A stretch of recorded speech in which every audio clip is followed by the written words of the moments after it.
Hey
everybody, welcome. Hope everybody is doing well. Hope everybody has had a good Monday. We are back once again to our back to business tonight. This weekend we did a 2-night Halloween marathon. Had a little fun, but we are back to business tonight. I was having technical difficulties as usual, and I have like 4 or 5 bars on my phone tonight, which is highly unusual. And I still can't get StreamYard to come up on my computer. So anyway, that means I'll have to work off my phone. But that is okay. We will make do as always. Welcome everybody. If this is your first time here, this is our Missing Person Monday live stream where we feature missing persons cases. They're usually cold cases. Every Monday night. So sometimes we'll do it on a Tuesday night. We'll switch it up a little bit, but usually on Monday nights. And tonight we are going to be looking at cases from Phoenix, Arizona, because we made it. We went through all the 50 states and just featured cases just from with the, a few cases from each state. So we made it through all the states. So now we're just going to, had the idea we're going to switch it up a little bit and just focus on cities. So now we're going to do at least one city from each state. And I'm going to try to go in alphabetical order. So Arizona was up next as far as the ones that we've the states that we've already covered. So we're doing Arizona tonight. I'm still hoping, I'm just going to let StreamYard see if it's going to load on my computer. So forgive me for leaning into the camera, but I'm going to have to read my comments from the phone as usual. But it's good to see everybody here tonight. Thank you for everybody. Miss Barb was she checked in number 1. So she gets bragging rights this Monday for being number 1 in. Hello, Miss Barb. Good to see you. Chris is here. Always good to see Chris. Miss Paula is here. Good to see. And I forgot my stylus. Anyway, I can't get up to get it right now. So anyway, good to see you, Miss Paula. There's Miss Doodle. Oh, you know what's coming. I can find it. Ma'am, any reason you were pushing 90? Southern Gal True Crime starts in 5 minutes. She's covering cold cases tonight. Oh yeah? I love that channel. Thanks, officer. Oh dang, that lady was Doodle. That is Miss Doodle's special video that she made. She made it. Always good to see Miss Doodle. We love Miss Doodle. And thank you, Miss Doodle is getting in links. Please do check out Miss Doodle, Miss Paula, anybody else that I haven't got to yet in comments that may be here tonight or that may not be here tonight. You guys know what links you can throw in. Let's see who else is here. Miss Avery's here. There she is. Good to see you, ma'am. Mustang is here. Hello, my dear. Good to see you. Miss Louise is here. Hello, Miss Louise. Good to see you. Yeah, the Cowboys are playing tonight. Are you multitasking? Are you watching the ball game? I think right now they're losing. They're playing the Cardinals. Yep, 17 to 7. I'm actually rooting for the Cowboys. Echoes. My brother Echoes, who pops in every once in a while. Excuse me, he's a Cowboys fan. But he and Mrs. Echoes are in Italy right now, celebrating anniversary / his birthday. So happy birthday to Echoes. See who else is here. I'm having so much trouble, even with my glasses, reading this small print or off this small phone screen. There's Miss Dandy. There she is. Hello, my dear. She says, hi. Hello, all of you beautiful souls. See you shortly. So Miss Dandy should be back. Ooh, I'm hot. I was cold earlier, so I put on one of my flannel top shirts with my tank top, and now I'm hot. And I got my window open. It's like 40 degrees outside. Anyway, never fails. But I am drinking a Coke also. So Coke's also giving me hot flashes on top of the hot flashes that I already get in my old age. Yeah, Chris says it's getting fall weather at night. Absolutely.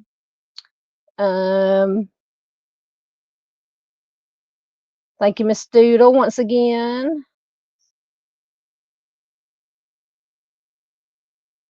What does that say? Oh, Chris says, how's the nicest dame in Colorado today, Dan? Talking to Dandy. And once again, I apologize for the scratchy voice. I'm just going to turn StreamYard off on my phone. I mean, not on my phone, on my computer. Thank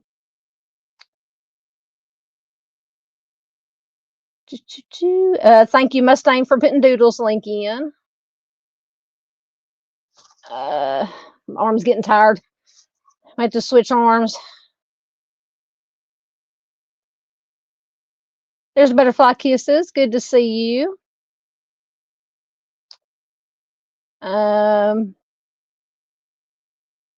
Get lots of comments.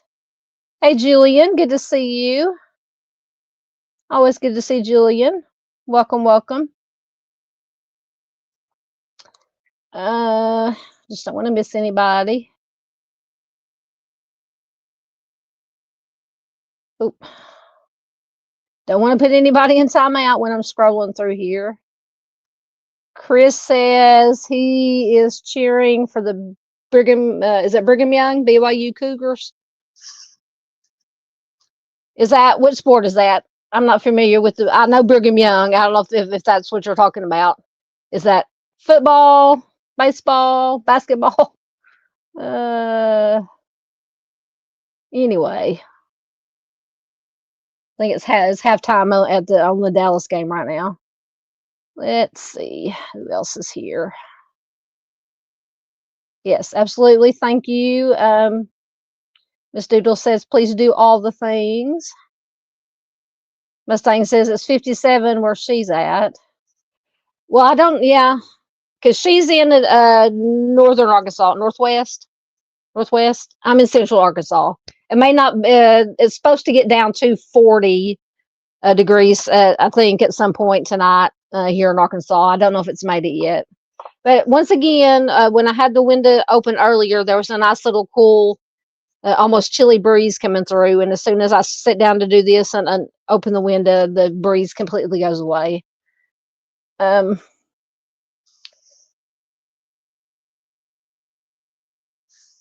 Sunday Doodles. I don't know if I've said hi to you. They said I'm shears cold here. I cannot read. I apologize. I cannot read. I'm going to lean in a little bit closer. Yeah, Mustang says it's supposed to get down to 48 tonight. Yeah, but this week, the rest of this week during the day in Arkansas, I don't know about the other parts of Arkansas, but in central Arkansas, it's supposed to be sunny and the low to mid 70s, which is to me perfect weather for me. Perfect weather for me. So it's going to be a good working weather. I got out and work today, and it wasn't too bad. It was a slow day, but the weather was pretty good.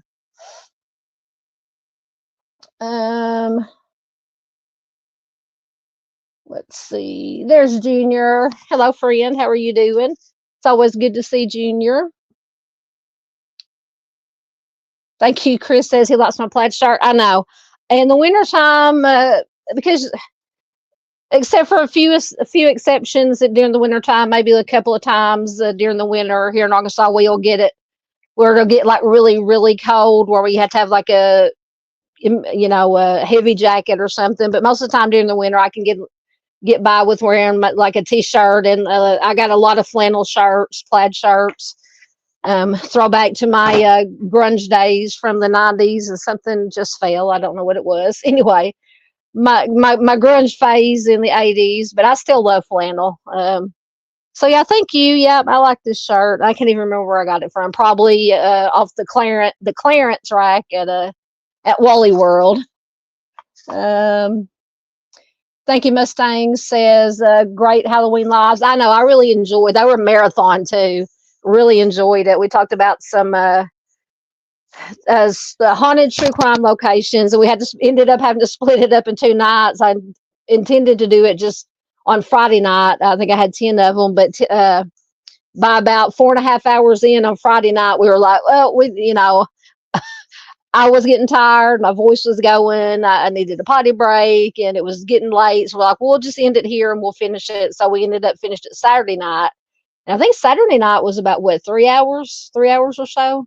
But yeah, it was a lot of fun.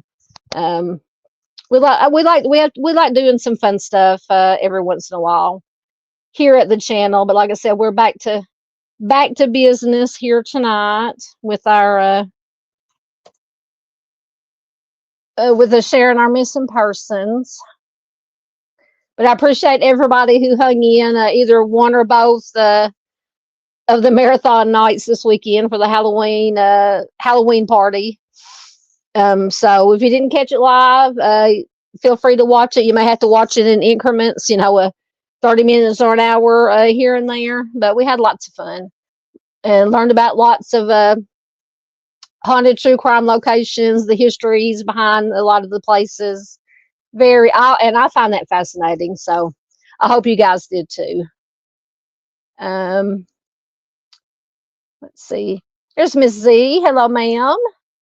She's great to see you. Good to see you too. Please check out Miss Z and Doc over at Trial Junkies United.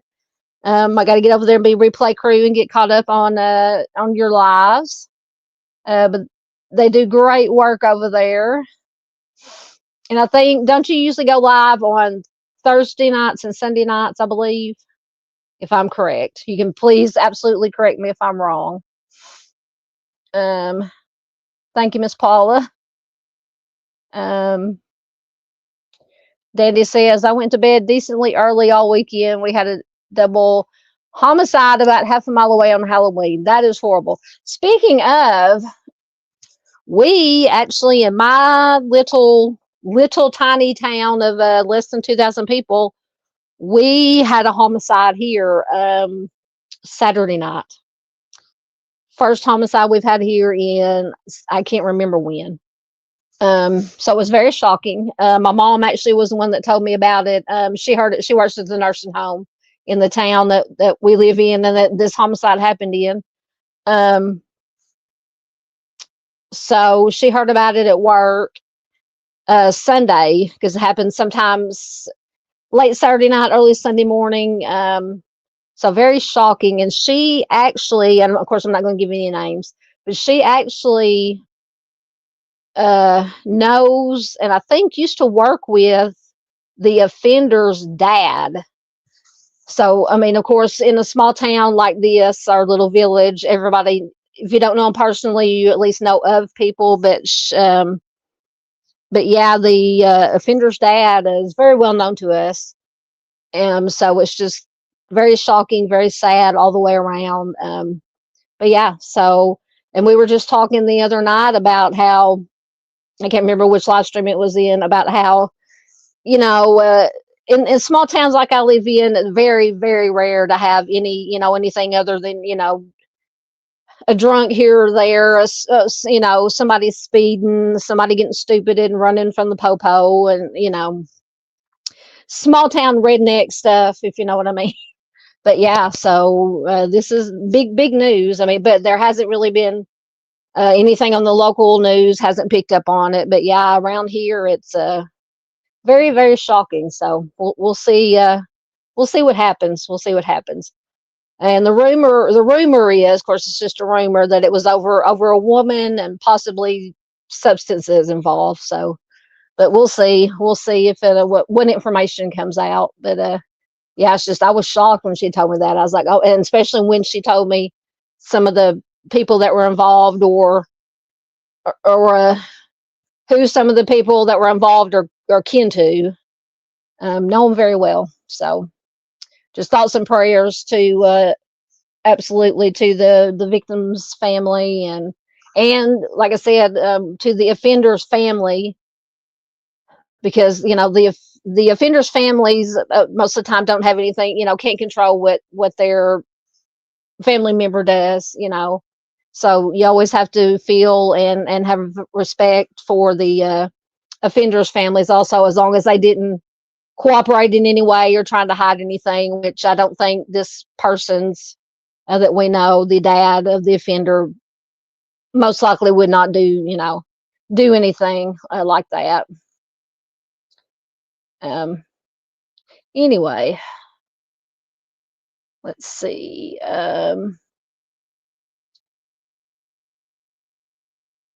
That's always bad. All of them are bad, but because Dandy said, and the homicide that happened in her area, it was teenagers, very tragic. And yeah, and then in another smaller town, it's bigger than the town I live in.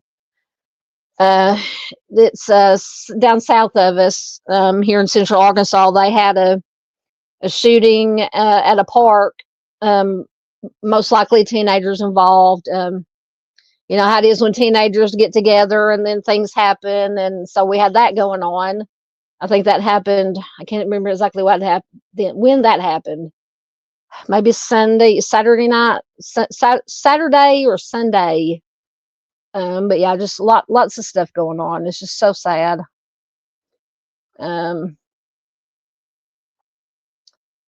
Let's see. We'll get caught up, and then I will. I'm giving up on StreamYard, turning it off again. It's not going to come up. Yes, very sad.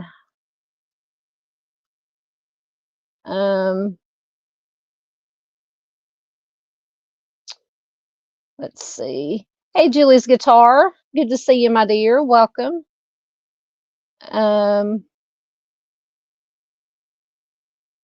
Yeah, exactly.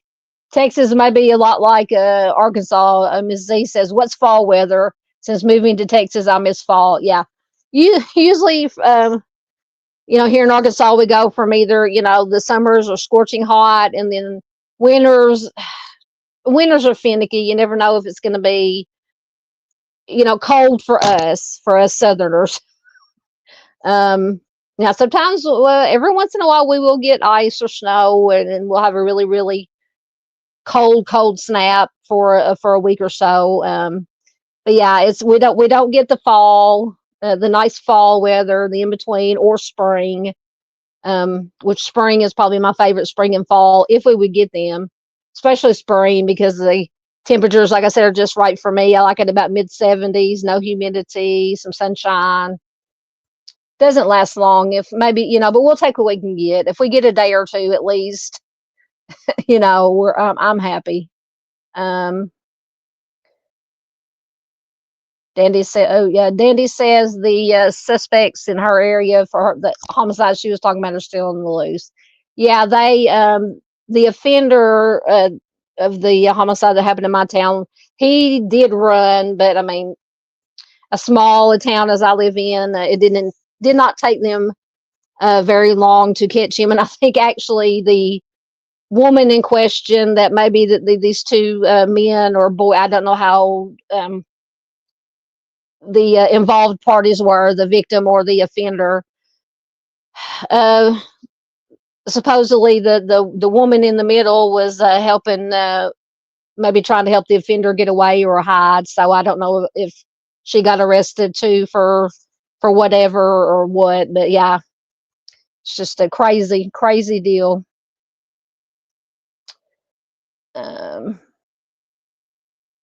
Excellent. Miss Julie says, I hope to start doing some YouTube soon. Excellent. We would love to see that. We would love to see that. I think it would be fantastic.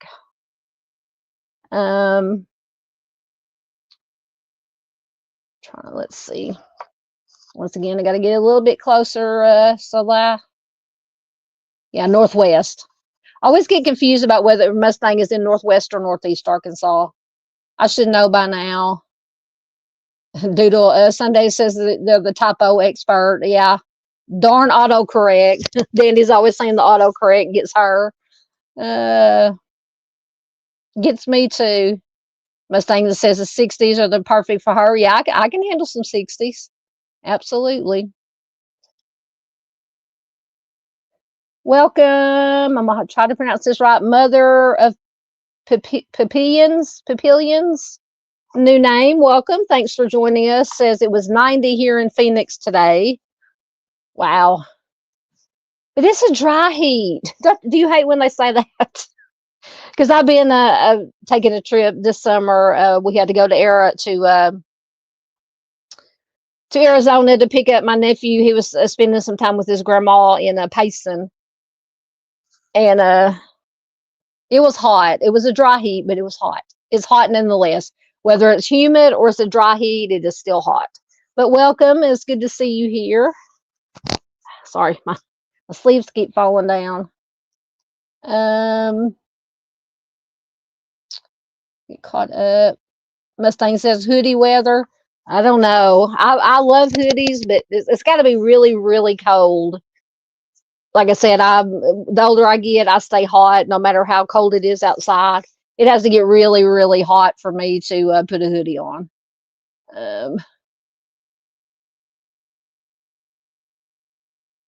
Dandy says it's chilly overnight, but daytime temps are in the 70s. It's seasonably warm in western Colorado.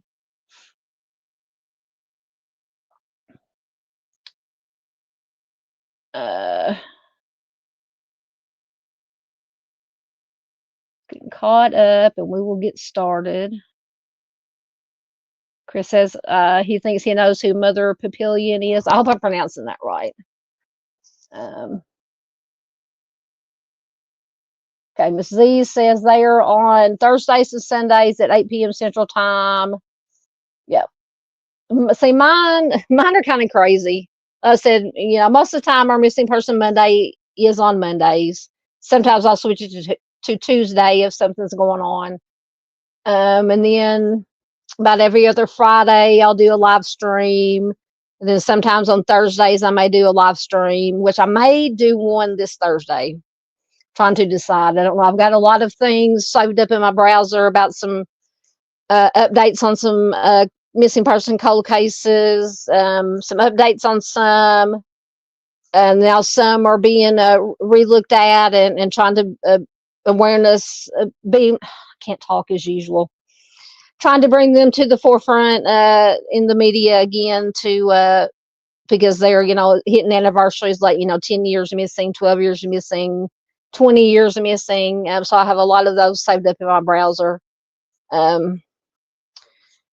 So we may do a live stream Thursday, but I don't want to interfere with Trial Junkies United.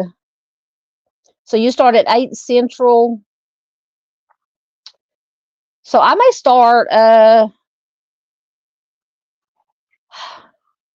maybe early for me, like maybe 6 Central here. Give me that. We should be able to cover everything in 2 hours. That way we'll be done before Ms. Z comes on. So just you guys let me know what you think about that.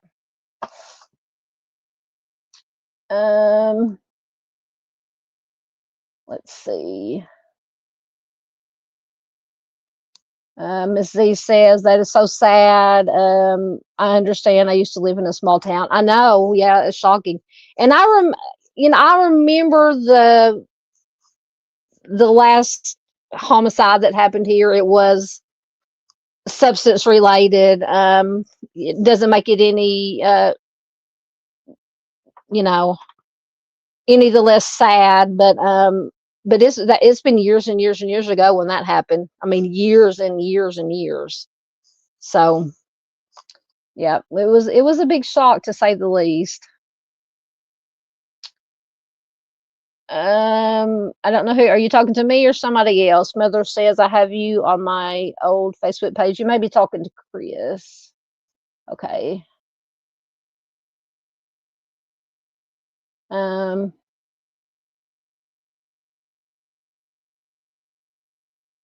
What do you, Dandy's talking about cheese, or what are you talking about, cheese and rice?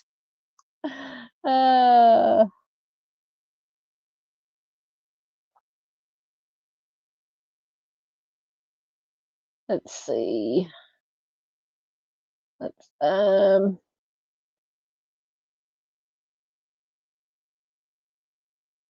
Yeah, that's true. I'm gonna turn my camera off while I'm reading these comments. I feel like my face is right in the camera.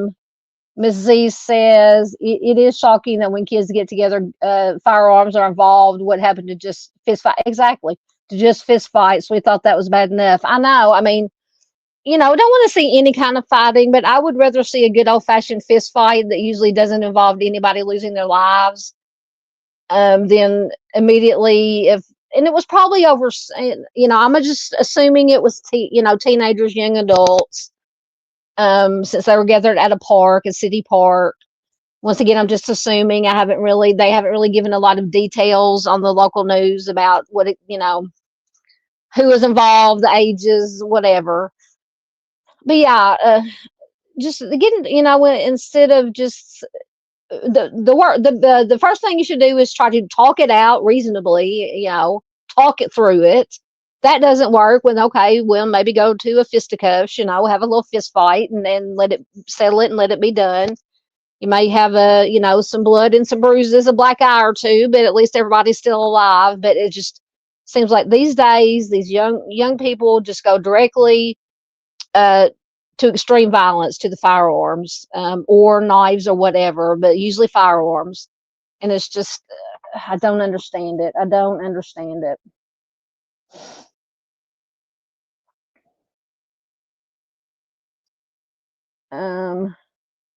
Chris says, I think knock and run is very upsetting. Oh, is that when they go up and knock on doors and run, or beat on doors? Is that what you're talking about? I could be completely off.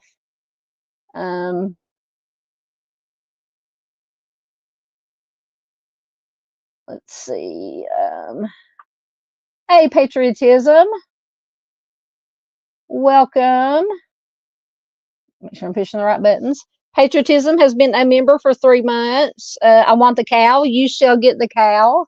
Hold on. Let me wrangle up the cow. There she is.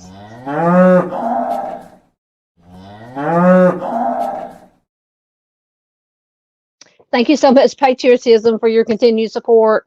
Patriotism has been a long time supporter of the channel. Always good to have them here. Thank you so much. Good to see you here. Oh, we get to put another cow. I'll be Frank. Has been a member for 1 month. Thank you so much, Gibbo. Always good to have you here. Please check out Gibbo. Absolutely. So we get to put another cow in the pasture.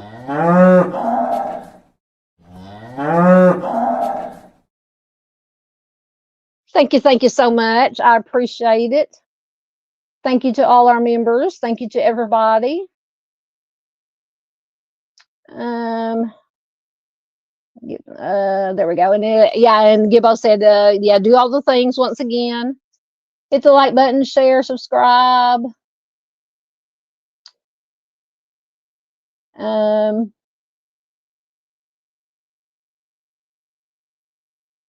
see. Yeah, Dandy says dry heat is a thing. It's dry as heck in Western Colorado. The sun will cook you even on a cold winter day. Exactly. That's what I'm saying. That's what I'm saying.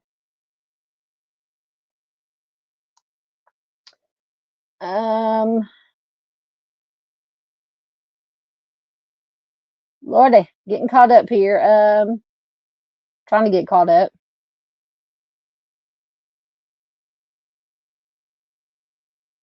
Doodle says what? Old school. Oh, yeah, talking about fighting. Old school, left, right. Good night. Yep. You're right. Thank you. Thank you. Thank you. Oh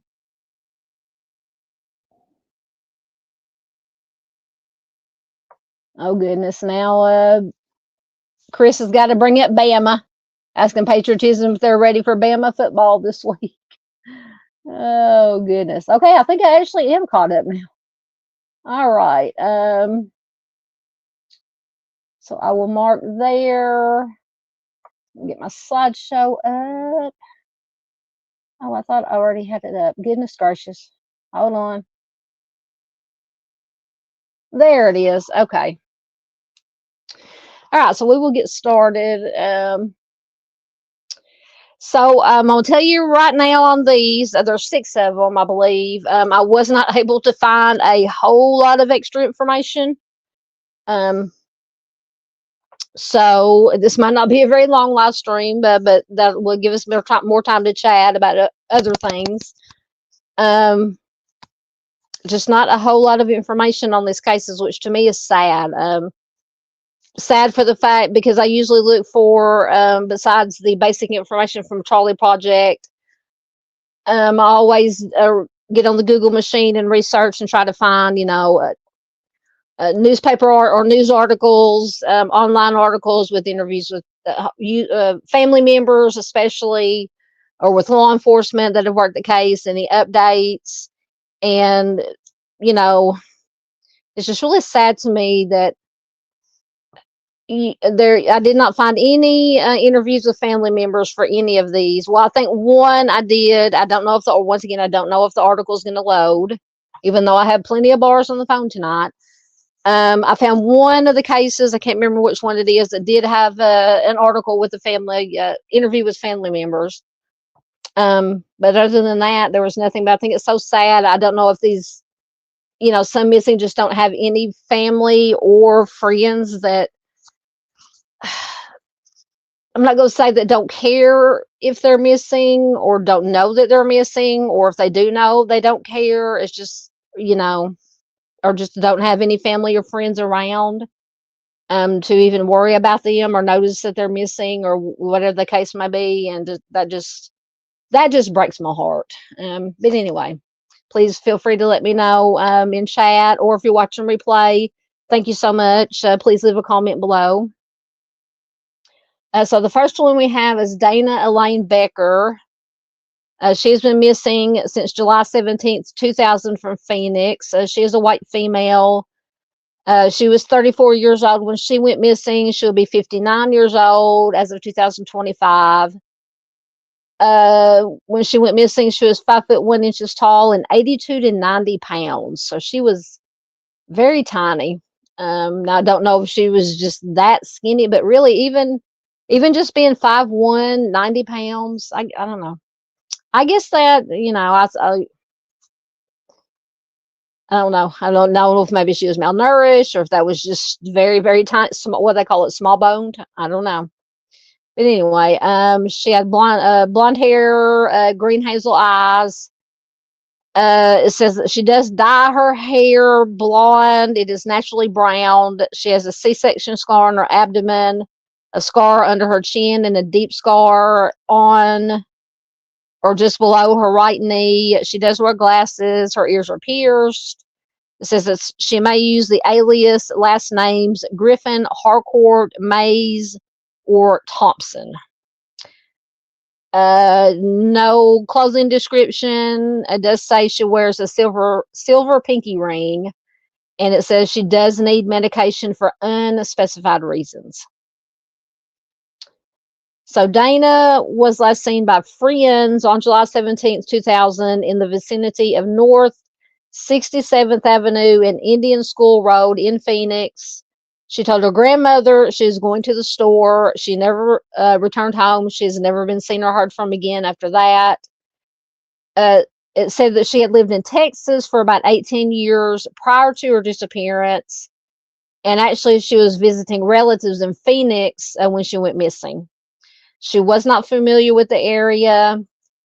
She planned to drive to Nevada to pick up her daughters who were there visiting other relatives. She has a college degree in administrative accounting. At the time of her disappearance, one of her daughters was pregnant, and then it says that she was very excited about becoming a new grandmother. She does have a history of substance abuse, and she said that she usually traveled in a substance drug circles, they say. The circumstances of her disappearance are unclear. So that's about all the information we have. So, but if you do have any information, you can contact the Phoenix PD at 602-262-6141. Like I said, I don't know if I was able to find maybe something from Web Sleuths. We'll see. We'll see if there's anything of interest in Web Sleuths. I'm gonna try to pick up my drink without the lid falling off of it here. Let's see. So apparently, okay. So her sister posted. So Dana did have a thread on Web Sleuths. For anybody who doesn't know what Web Sleuths is, websleuths.com. Usually, you can find some good information or some little tidbits of information that you may not be able to find anywhere else because family members or people close to the case do post. And I believe on Web Sleuths, you do have to be verified before you can just, willy-nilly post supposed facts about a case. But apparently, this lady named Dawn was verified as being Dana's sister. So in 2018, she posted, "I'm new to this, but not new to the fact that my sister Dana is still gone. Please help." Just breaks my heart. Let's see. I think there's some things that I'm trying to find her post. Whoop! Everything just jumped on me. Let me see.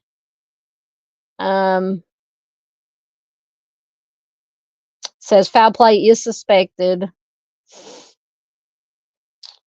And this is according to the Phoenix.gov police site documents. A missing person, Phoenix Police Department. Dana Lane Becker, white female, 33 years of age of time of her disappearance. Clothing unknown, date missing July 17th. On July 17th, 2000, Dana was last seen once again in the area of North 67th Avenue and West Indian School Road in Phoenix. Now, this says foul play is suspected. Anyone having information regarding this case is asked to contact Phoenix PD. Let's see. I know that her sister, okay.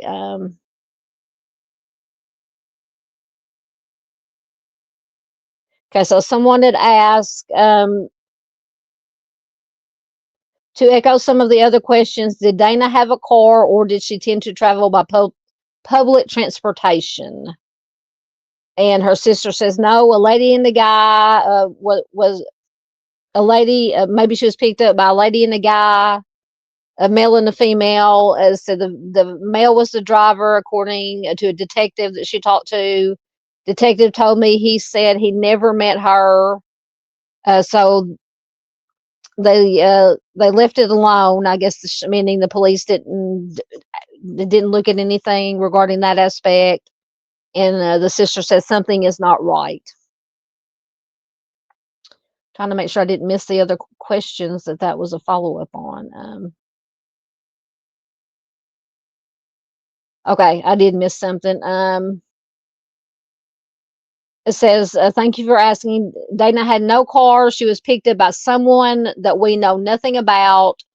She never came back to Grandma's house. So she was picked up by somebody that at least the family didn't know, but possibly Dana could have known. So, and then I'm assuming maybe the statements that she made about the police did nothing. Maybe they didn't look into that aspect of it to try to find out who these people were. Because she said, in what I read a while ago, she said it was a male and a female that picked her up. She says, I know a lady and a guy. He was the driver. Detective told me he never met her, so they left it alone. Something is not right. So that's just a little bit of information. So yeah, I would definitely be looking into whoever picked her up that night. Most definitely. That's just me, my unprofessional opinion. So I think that's all I had on Dana. So let me look into your comments here.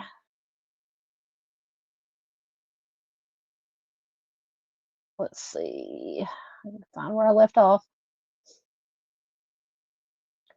I know I want to. There it is.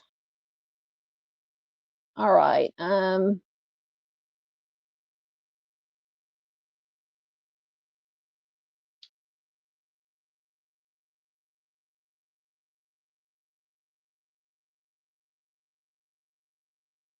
Wait a minute. Was Dandy said, hold on just a minute. What are we holding on for? What?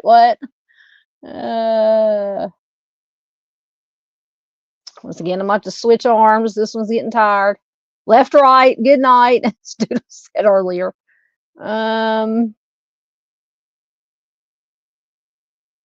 Which one is that? Chris says, I know that there's a Phoenix case that interests me and has from the SAR. What is the name? What is the name?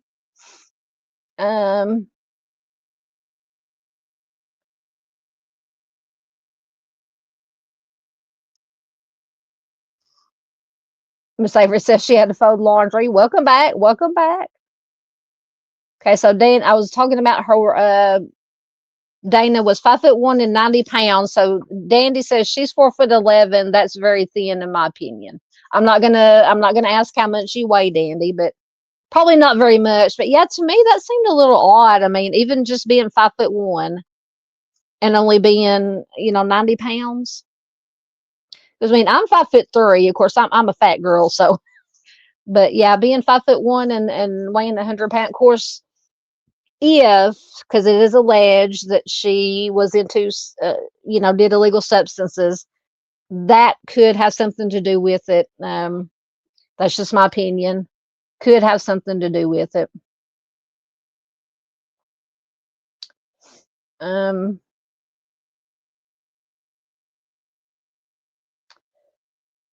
Apparently, Avery is a cursing laundry folder.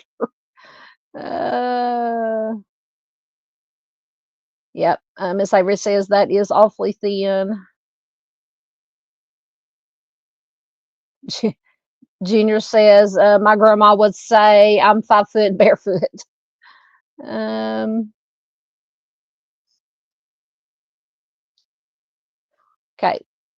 I wasn't going to ask how much you weigh, but you volunteered it. Dandy says, no, Dana's weight for 5 foot, she was 5'1" actually. Yeah. At 90 is very thin. Dandy says, I'm 120 and healthy-ish. So yeah. Yeah, that's very, very concerning. But like I said, in my opinion, it could have something to do with the substances. if she was doing that, which is alleged or rumored. Avery says my daughters are both 5 foot and about 110. See, that's what I think is the norm. Is if you're 5'1", 5'2", 5'3", anywhere from 100, 110, 120 would be around normal. Like I said, I'm a fat girl though, so I'm 5'3" and a lot more than that. But Miss Paula wants to know, how did she get the scars? Let me see. So one of them was a C-section scar. Let me go back to our Charlie Project information. So there was a C-section scar. So obviously we know how she got that one. There's a scar under her chin and a deep scar on or just below her right knee. It does not say how she got the scars, unfortunately. It could have been an accident. It could have been a fall. Because if you fall and hit your chin, I have a scar under my chin from when I was a kid and fell and busted my chin open. Easy to get scars on your knee. I mean, I probably have, my knees are scarred up from falling, So it could have been accidents. It could have been something else, it could have been somebody pushed her, who knows. But it doesn't say exactly how she got the scars. Once again, I'm gonna turn my camera off while I'm leaning in here.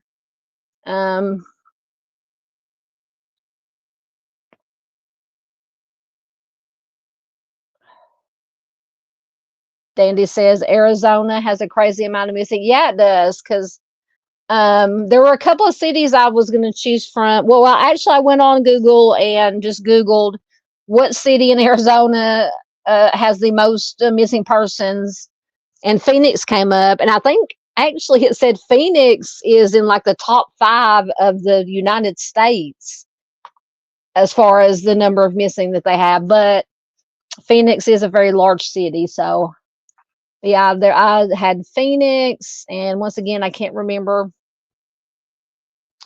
the other cities I looked at, but I chose Phoenix because when I was going through Charlie Project, Phoenix kept popping up the most. So,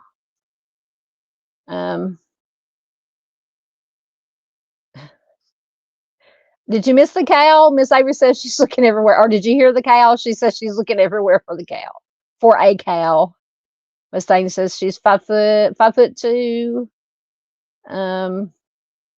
Yeah, Chris says, I wonder how she got the scar on her right knee. Yeah, like I said, it could be any manner of ways. Could have been a fall. It could have been an accidental fall. It could have been somebody pushed her. She could have banged her knee on something. I'm always banging my knees and my shins and my feet and my arms on things just walking through the house, but I'm clumsy. So, goodness, patriotism is 6'2".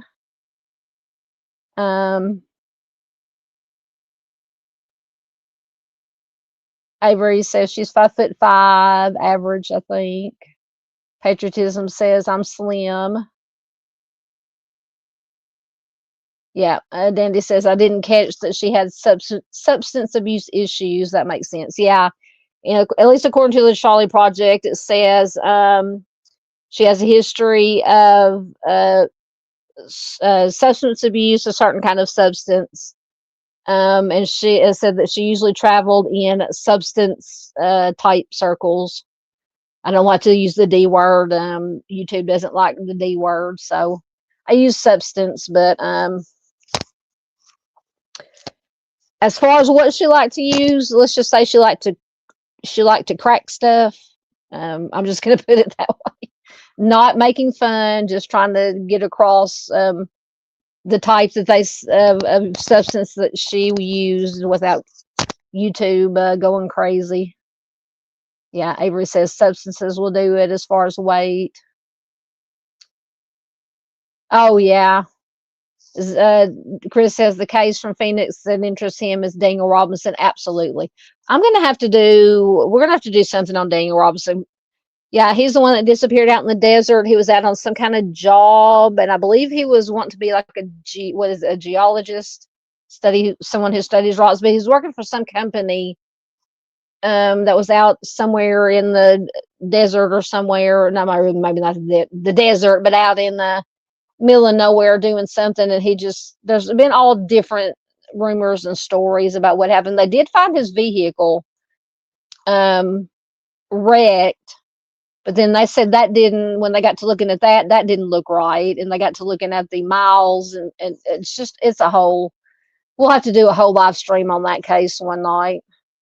Avery says she's been following that one too. Dandy's been following that one. She says, I've followed Daniel's case from the beginning. Yeah, and his dad, Dandy said his poor father is still searching. I pray for his daddy. Yeah, his dad has just been the ringleader for searches and trying to find out what happened.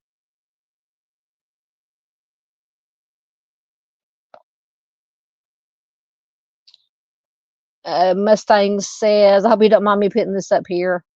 Says, when my sister is using, she's skin and bones. Yeah. Yeah, I've been around, this has been a while ago, friends that were, had problems with that. And yeah, they were just skin and bones and sores on the faces. And you know, it's just so sad. Absolutely. Avery says, banging your, you mean shin bone? Shin bone will make you cuss a nun. Oh God, that hurts worse than anything. You are correct.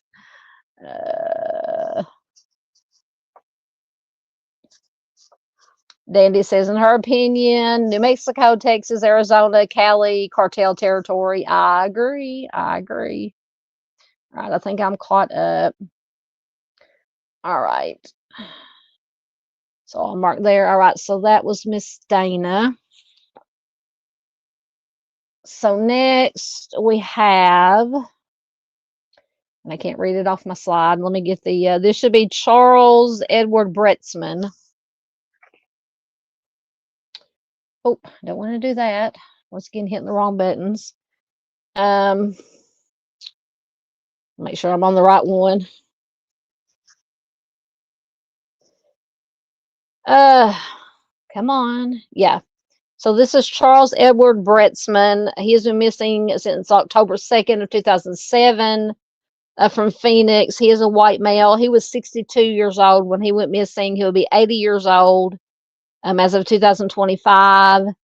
At the time he went missing, he was 5'10", 165 pounds, with graying black hair and brown eyes.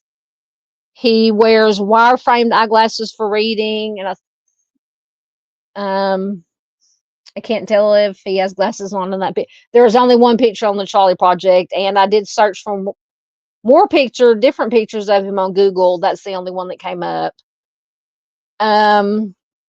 He has surgical scars on his abdomen. Well, it says he wears wire-frame glasses for reading, so maybe that's why he doesn't wear them, or doesn't have a picture with him wearing them. He has faded blue tattoos on his right upper arm and left upper wrist. He has a deformed fingernail on his right index finger, a cataract on his eye, doesn't say which one, and red rash-type marks on his torso due to liver disease. He does wear upper dentures, and his nicknames are Charlie and Tince, Tince.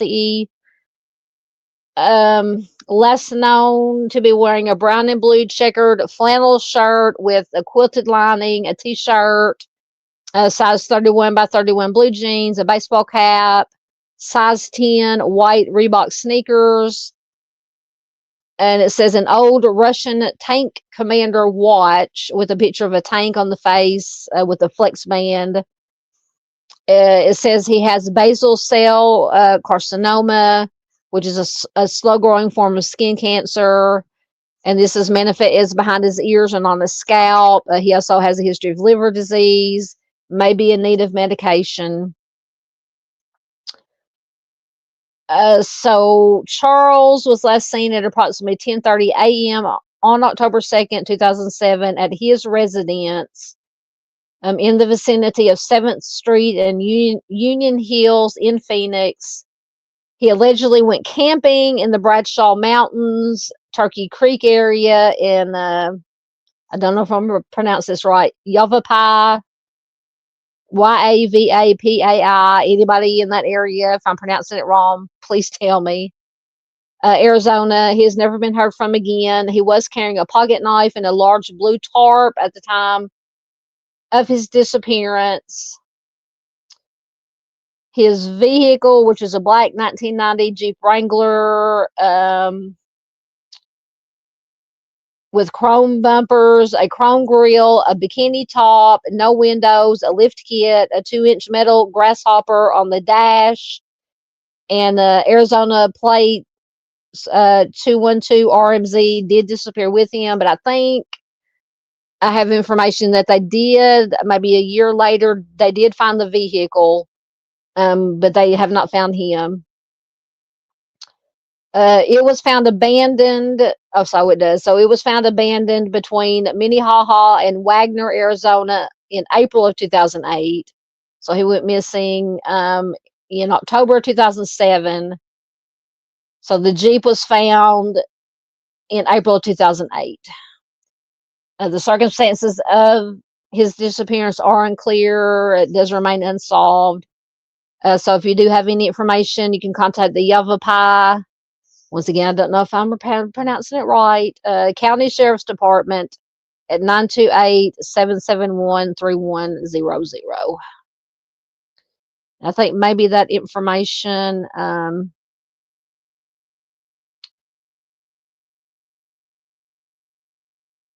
let me see if it'll come up. Because I think Texas EquiSearch may have been the one that found the, I'm not for certain, may have been the ones that found the Jeep. Because this information is from tapatalk.com. Porchlight International for Missing and Unidentified, and they did mention, so Texas EquiSearch had posted his information about the his vehicle, the description of it. Let me get down here to where it says when they found it.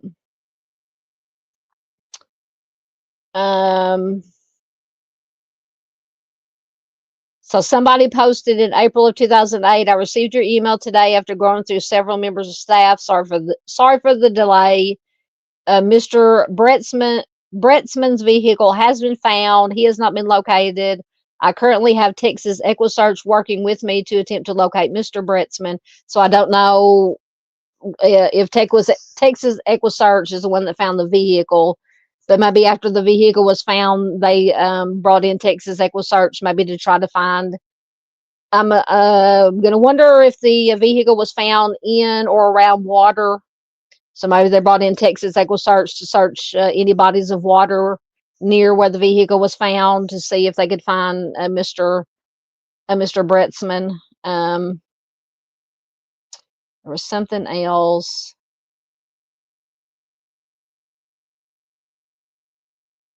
So Kathy David, who says is the administrative assistant to Sheriff Wall of the Yavapai County Sheriff's Office, posted the Jeep was located between Minnehaha and Wagner in Yavapai County in April 2008. Search efforts will continue both on the ground and in the air.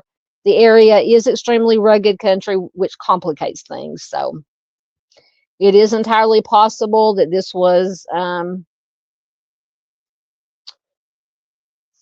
just, I don't know if he may have been out fishing, camping. They said he had a pocket knife and a blue tarp with him.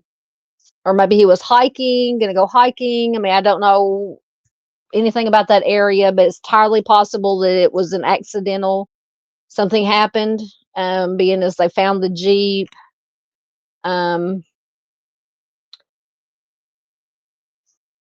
Maybe some kind of accident, or worst case scenario, self-harm. I don't know, but maybe an accident.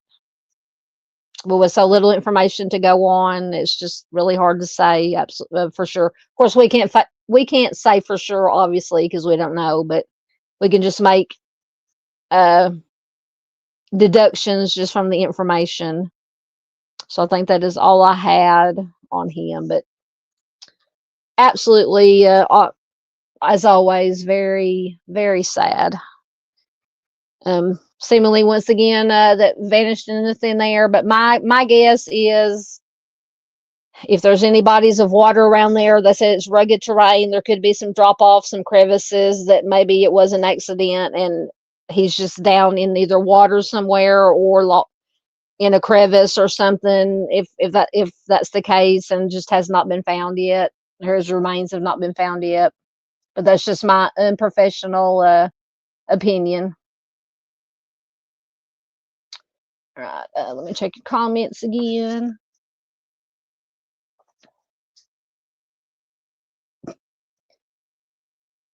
Well, I did. Avery says, did I spell chin bone wrong? No, I didn't know if you were talking about chin, because I talked about I hit my chin and then Dana hit her chin, but I also said I'm always hitting my shin bone too. So I didn't know which you were referring to.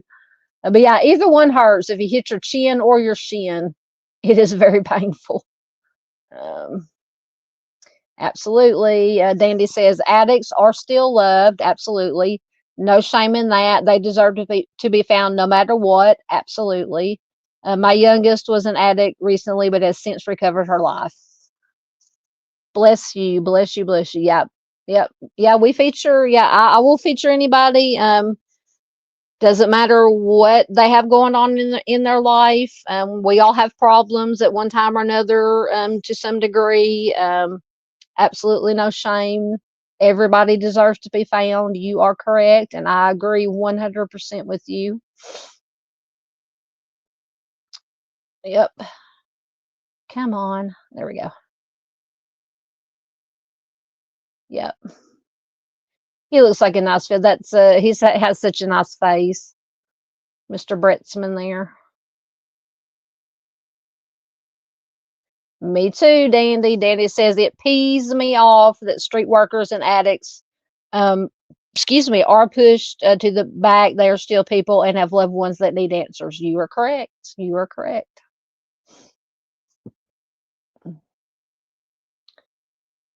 Yep. Chris says preach it. If I can get it to come up once again, I cleaned my phone screen this time. Miss Paula says, any chance he is still alive? Absolutely. I would hope to think so. Yeah, there's always a chance he's still alive. Maybe he, for whatever reason, wanted to leave of his own accord, to leave his life, or we were talking about, I think somebody brought it up. I can't remember who it was. We were talking about amnesia is the thing. It could have been he fell and hit his head and has amnesia and doesn't know who he is, and just, anything is possible. Best case scenario, I hope he is still alive and well out there somewhere. Whether he chose to left of his own accord or something happened, he just has no memory. Ira says, I'm out of breath from putting clean sheets on the bed. I would run out of breath doing anything. Oh, don't want to do that. Dadgummit. Almost put Miss Paula in timeout.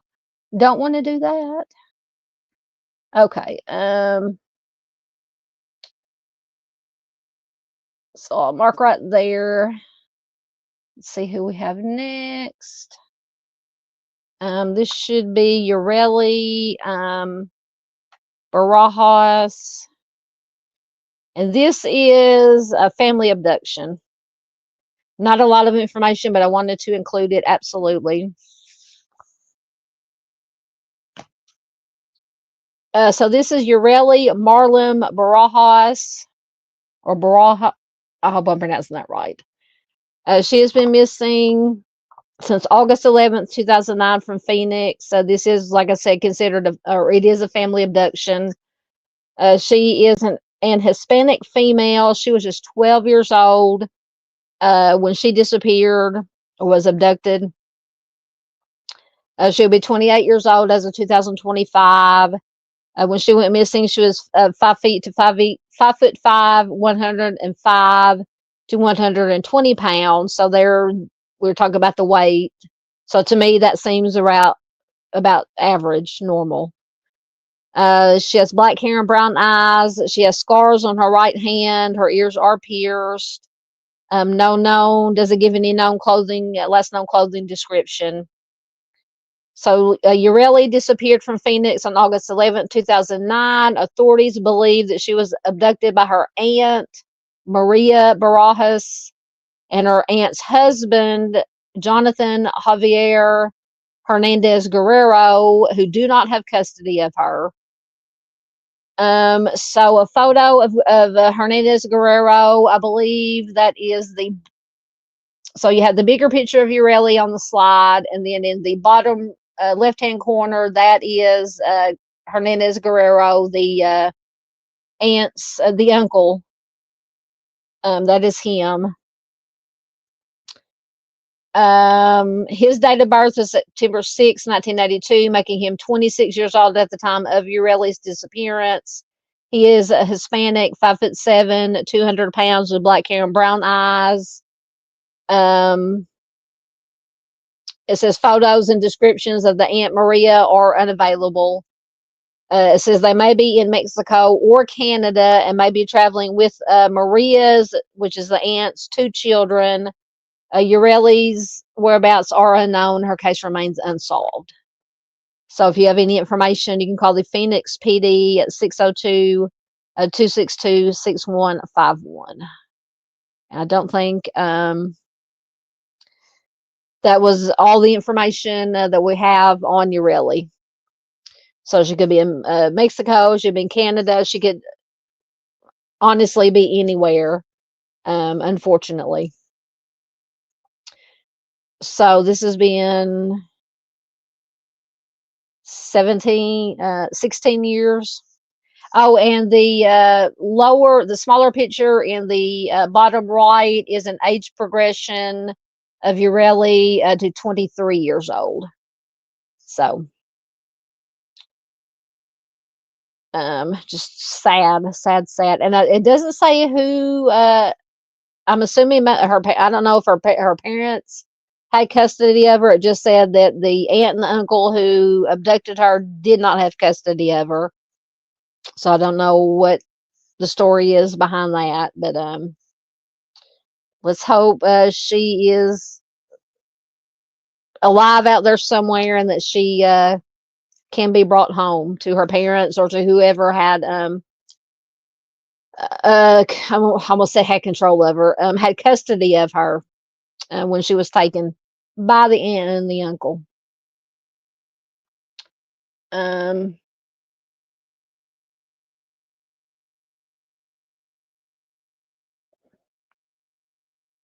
Just checking comments again. Avery's gonna look something up.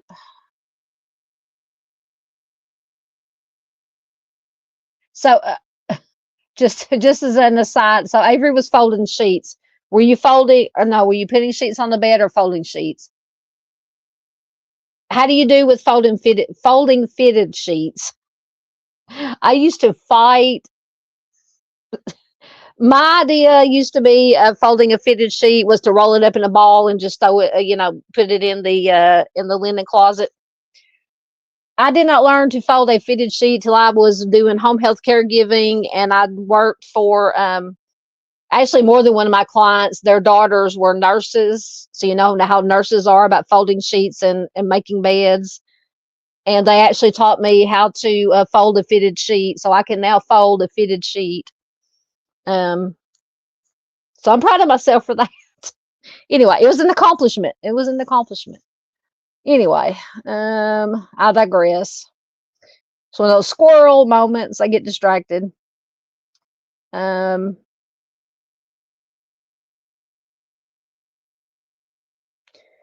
Miss Avery says it's unusual to hear an aunt or uncle abducting. Yeah. I said, I don't know. It just said they did not have custody. I don't know if her parents had custody. Was she in, and I'm just spitballing. I don't know. Was she in foster care or something of that nature? I don't know. But yeah, very unusual. Dandy says folding sheets for the massage table was the first thing we learned in massage school. Thank you so much, Junior. Junior sent a $5 super sticker. Thank you so much. So we get the cow again. We're filling up the pasture.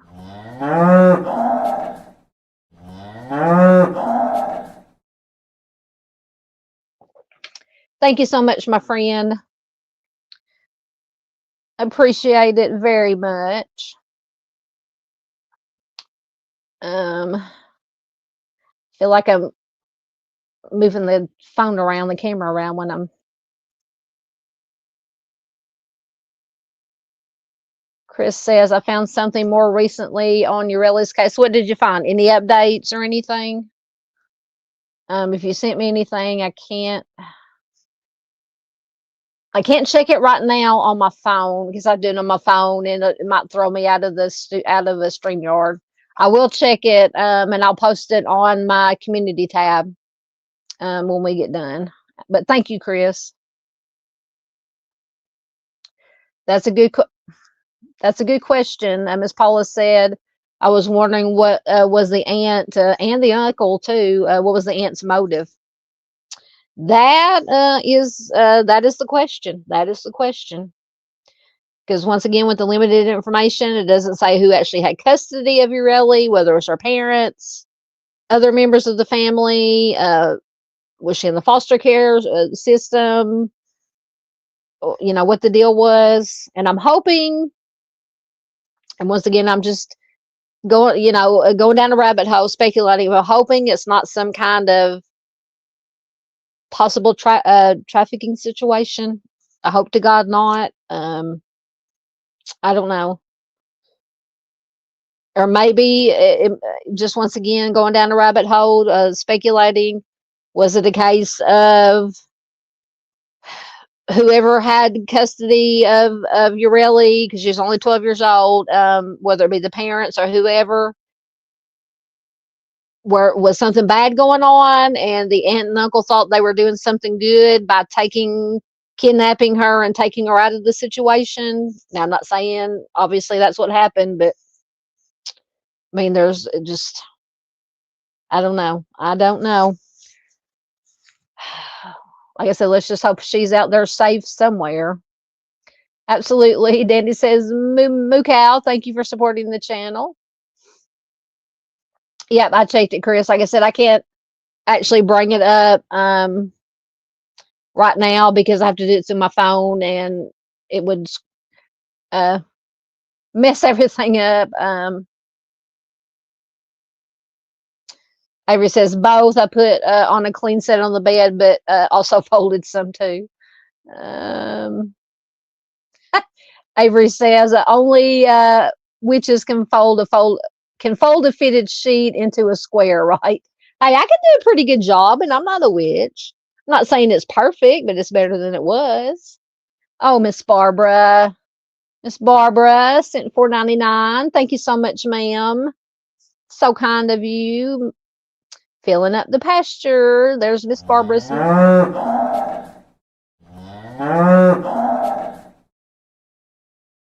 Thank you so much, ma'am. Very much appreciated.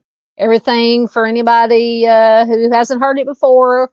Anything that's super chat, super stickers, memberships. If you donate through, I do have PayPal and Cash App. Everything goes right back into the channel to help keep it going. Once again, StreamYard, because it's so expensive, but everything is definitely appreciated. Absolutely. Absolutely justice for Timmy D's. And please do check out Timmy's Legacy for Miss Barb. Yep, the aunt and uncle, yes, they were non-custodial. Absolutely. We love you too, Miss Barb. Miss Barb says, love you all. Thank you for your support and hard work. Thank you for your hard work. I'm telling you, Miss Barb is a warrior. Dandy says she'll do a sheet folding tutorial on Discord. I will definitely be watching it. Oh, goodness. Okay, I think I'm caught up again. So, mark there. Let's see who we have next. If I can hit the right slide. There we go. So this should be, so we did Urelli. This should be Daniel Chervenka. Don't know if I'm probably pronounced Daniel Gerard Chervenka Jr. Now I'm getting chilly. Now that air is coming in. So Daniel has been missing since May 28th, 1999 from Phoenix. He is a white male. He was 28 years old when he went missing. He will be 55 years old as of 2025. Excuse me. We had hamburgers and fries tonight. Anyway, when he went missing, he was 6'1", 170 pounds, with brown hair and blue eyes. He has scars. Everybody has scars. Has scars on both of his knees, once again, which scars on knees are not uncommon. His nicknames are Dan and Danny. He was last known to be wearing a horizontally striped navy blue and medium gray shirt, light blue denim shorts, and Nike sneakers. It says he does have bipolar disorder. He does require medication to regulate his condition. Unknown if he had any of his medication with him when he went missing. So Daniel was diagnosed with bipolar disorder in 1997, so 2 years before he went missing. He stopped taking his medication during 1998, so therefore his condition worsened as a result of him stopping his medication. His family attempted to have him admitted into a hospital for treatment in May of 1999 after a manic episode, but he refused their assistance. So that was in May, and he went missing in May. He phoned his sister during the evening hours of May 28th, 1999, from his home in Phoenix. Apparently, during this phone call, he threatened members of his family. His sister contacted the authorities after terminating the call, but law enforcement said they could not become involved as he had not made a specific threat against anyone. So I think this is one of those, in my opinion, those catch-22 situations. I mean, he's known to be bipolar or diagnosed bipolar, not on his medication.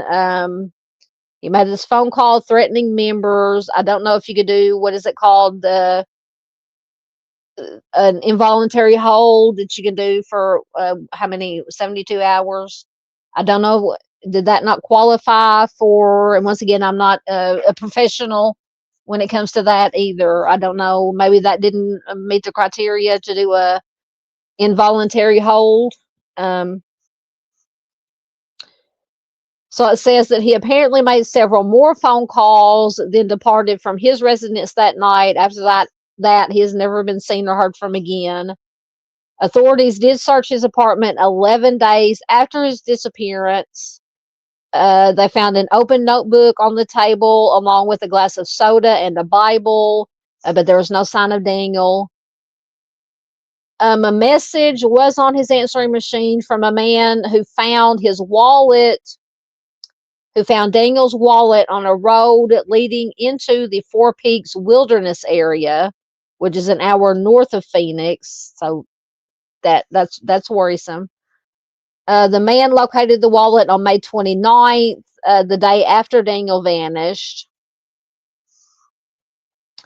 Authorities began searching the Four Peaks area. They did discover Daniel's vehicle abandoned on Klein Trailhead. No other evidence regarding Daniel's whereabouts was located. He left a young daughter behind.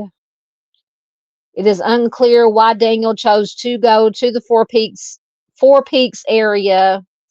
It said that he had done day hiking in places around Phoenix, the Camelback Mountain and the Squaw Peak areas, but he had not been to the Four Peaks area since he was a child.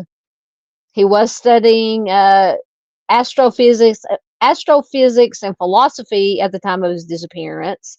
He is a U.S. Navy veteran. He is a skilled pencil portrait artist. He played classical guitar. He had taken karate lessons, so it sounded like he was a very smart, very well-rounded. He was studying astrophysics, philosophy. He was an artist. He was a veteran, Navy veteran. He played guitar, took karate lessons. So, just so sad. But if you have any information, you can call the Phoenix PD once again at 602-262-6141. Let me see. I think I was able, the only other thing I was able to find on him was his, I'm getting hot again. 1 minute I'm cold, 5 minutes I'm hot, 5 minutes later I'm cold again. Let's see if it had any other information in the Doe network. Let's see. Same information. Okay, so it says that he did have dinner with his mother and sister at their Fountain Hills home the night before he disappeared. He then went home to his West Phoenix apartment, where he talked on the phone with several people, and some stated that he sounded somewhat psychotic, as they say, in their words. So this was the night before. I guess this was the night before the night before he disappeared. So that would have been the night before he called. I'm assuming he called his family members home and made threats against the family members. So on May 29th, his wallet was found on the hiking trail or dirt road near Kleinhead Trail in Four Peaks Wilderness area of Tonto National Forest, which about an hour away from Phoenix. A sergeant on June 9th turned up his abandoned car and his keys. No signs of Danny. Additional searches by Maricopa sheriff's deputies yielded no results. Once again, he was a daytime hiker, but he did not have his hiking gear with him. He graduated from Coronado High School. He did a tour in the Navy before going on to college to study astrophysics. Said that he had planned to return to college in the fall. Once again, he was a gifted artist and musician, so there was a few little bits of information there. So I don't know, was he having due to his bipolar, was having a mental health crisis episode? Did he go out there to, I hate to even say it, possibly self-harm, or just maybe to hike and calm down, or did, and it was something happened while he was out there, an accident, and he fell or something happened that was accidental. I don't know. Love to hear what you guys think, as always. Just very sad, absolutely.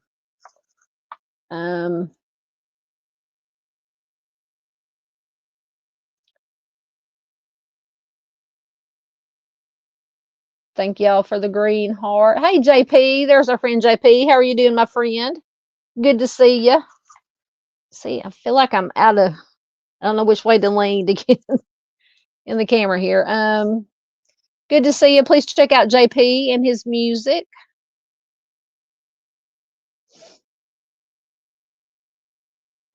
You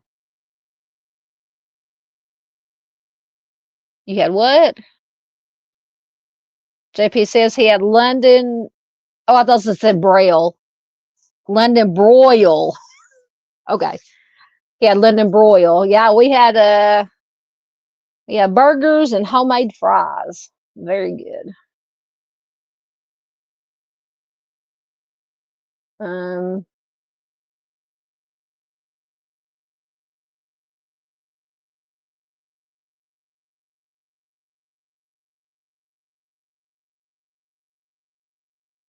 That's a good question.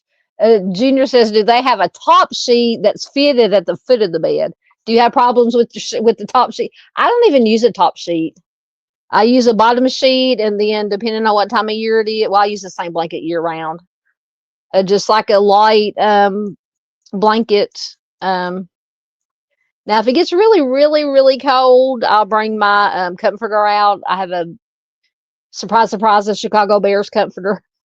But yeah, I don't know if they make a top sheet that's fitted at the foot.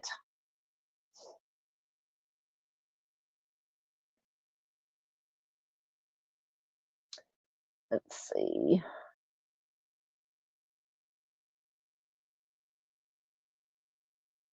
Yeah, Avery said the Junior, that's a good idea. Actually, you should patent that idea. Yeah.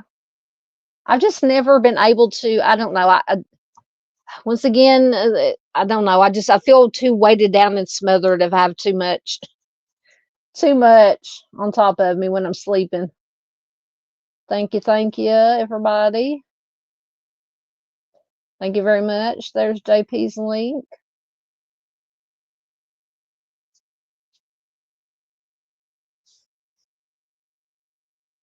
Dandy says, if you guys want me to post a video on Discord to show you how to fold sheets, press 1. I'll do it tomorrow. It's easy and impressive.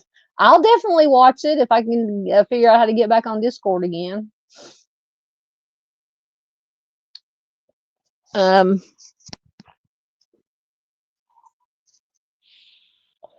is very possible. Miss Paula says, is it possible he decided to walk away? Entirely possible. Entirely possible.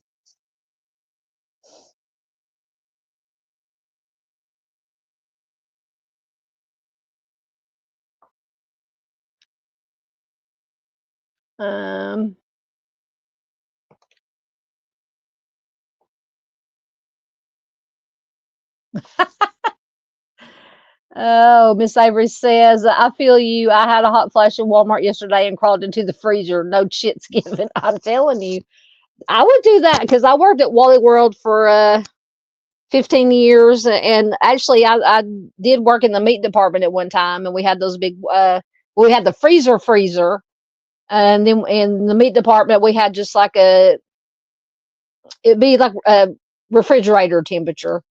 And I would have to go in there and cool down when I had hot flashes.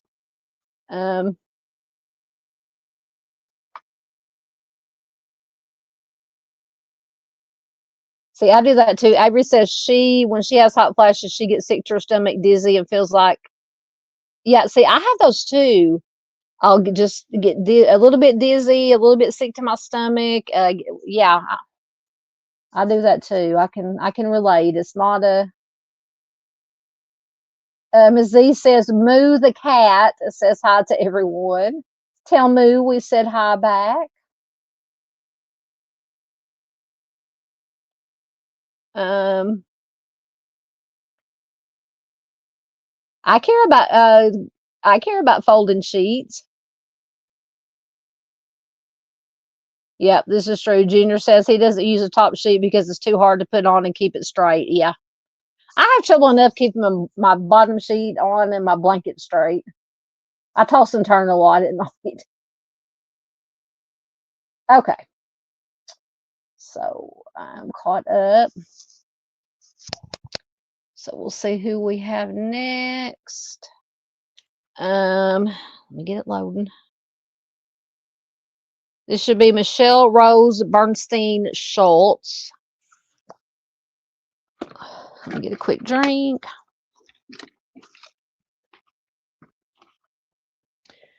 So Michelle has been missing since June 29th, 2022. So just 3 years, which 3 years is too long. 3 days, 3 hours is too long.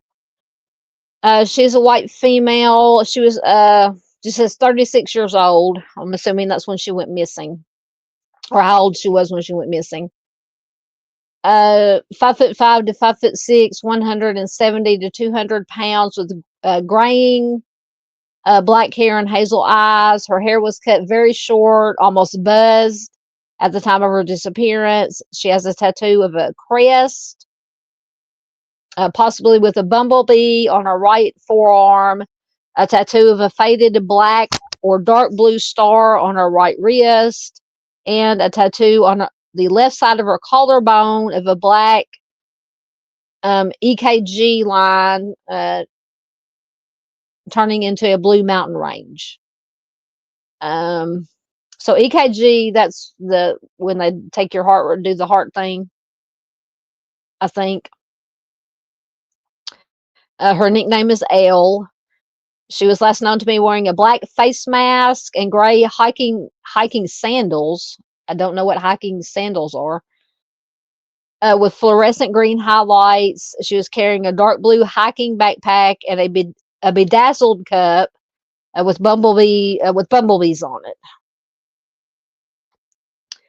So Michelle was last seen at her apartment, in the vicinity of North 40th Street and East Greenway Road in Phoenix on June 29th, 2022.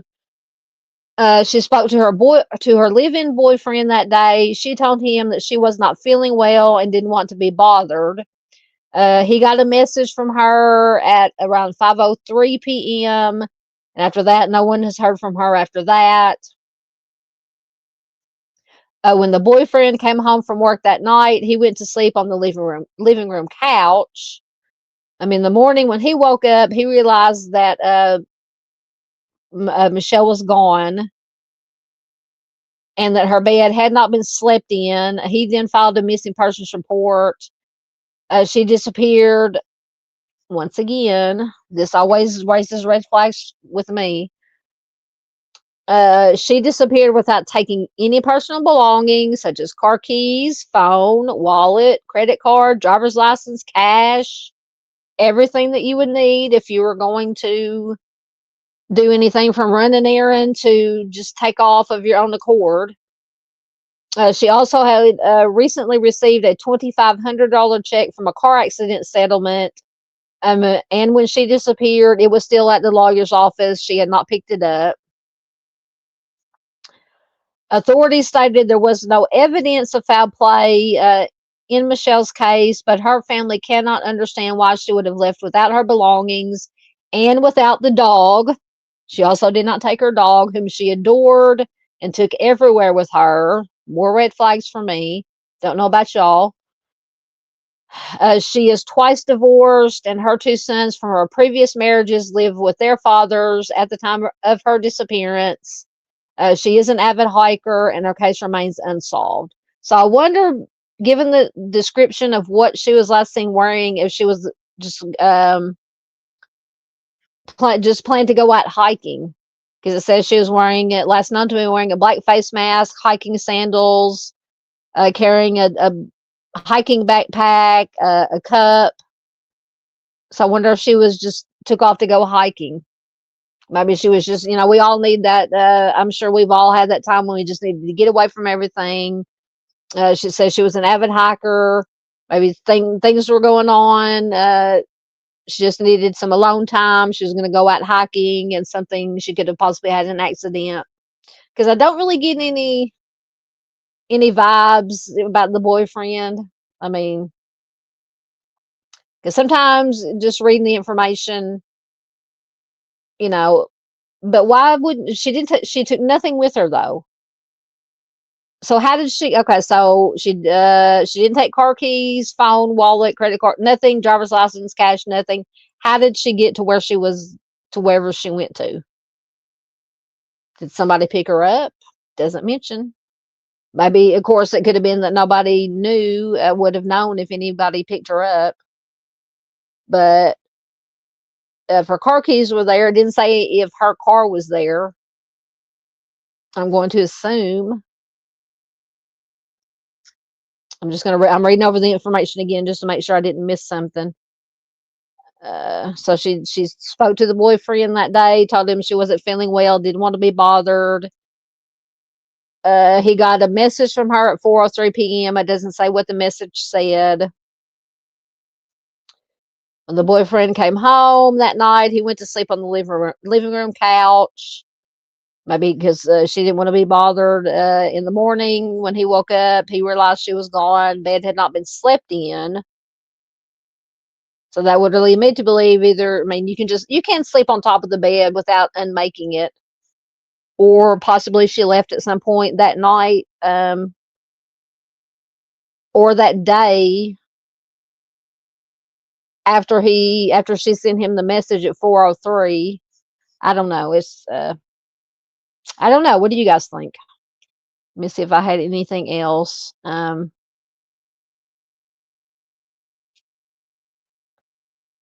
So this is the one that I had the article on with the family members. I don't know if it's going to load or not. I tried to get it to load 2 or 3 times, but I don't know. I don't think it's going to load.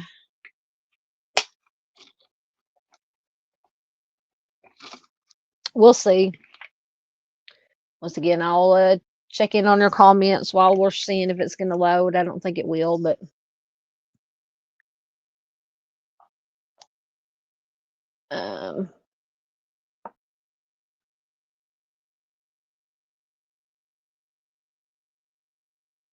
okay.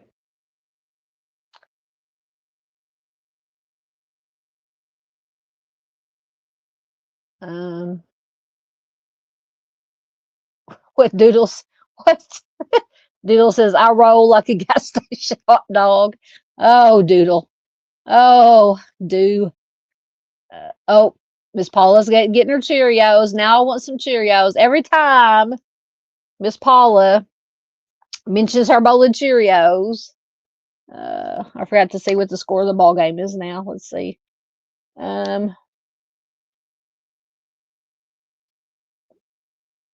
Well, of course, now they're going to show. They're not showing it. I think they're actually going to show my Bears. The Bears are playing the Giants next Sunday, or this coming Sunday. I think they're actually going to show it on TV, so I'll get to watch my Bears play Sunday. I think you need to make some videos, Dandy. Oh, it's getting closer now. It's 27-17 Cardinals. So the Cowboys are trying to make a comeback. Yeah, Avery says, live-in boyfriend. Yeah, were you getting any kind of vibe? I don't know. Yeah, let me close this out. And stupid McAfee security thing keeps popping up. I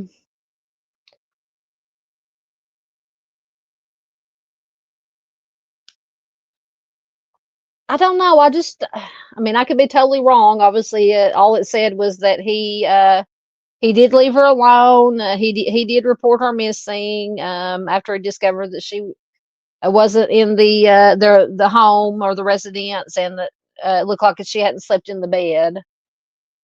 But I don't know. Oh my gosh, maybe it's going to come up. It's trying. It's trying, guys.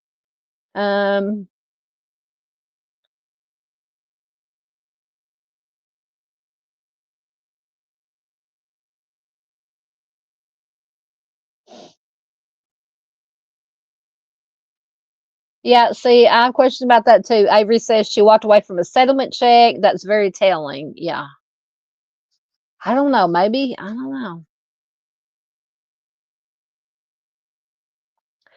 That's a good point. Ms. Z says, who gave that description? Who was the last to see her? It does not say, but I don't know. I'm going to assume the live-in boyfriend. I don't know. Man, this article is trying to load. I'll go back to Charlie Project. It didn't say who was the last to see her. I'm going to assume the boyfriend, because it said that day he had talked to her. They had been at the house.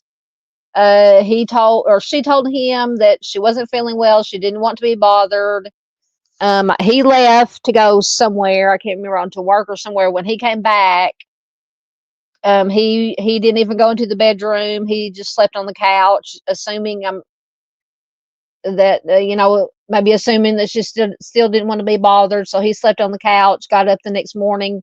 We looked in the bedroom, realized she wasn't there. Didn't look like the bed had been slept in, and he reported her missing. So I'm going to assume that he was the last one to see her, talk to her.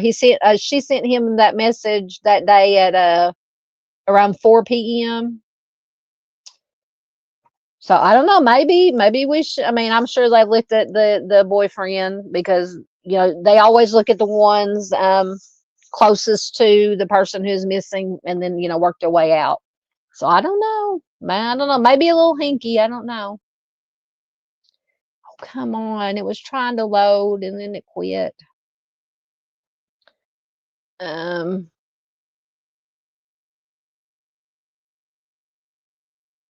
don't know. I don't think it took her phone. Let me open another tab. Let's see.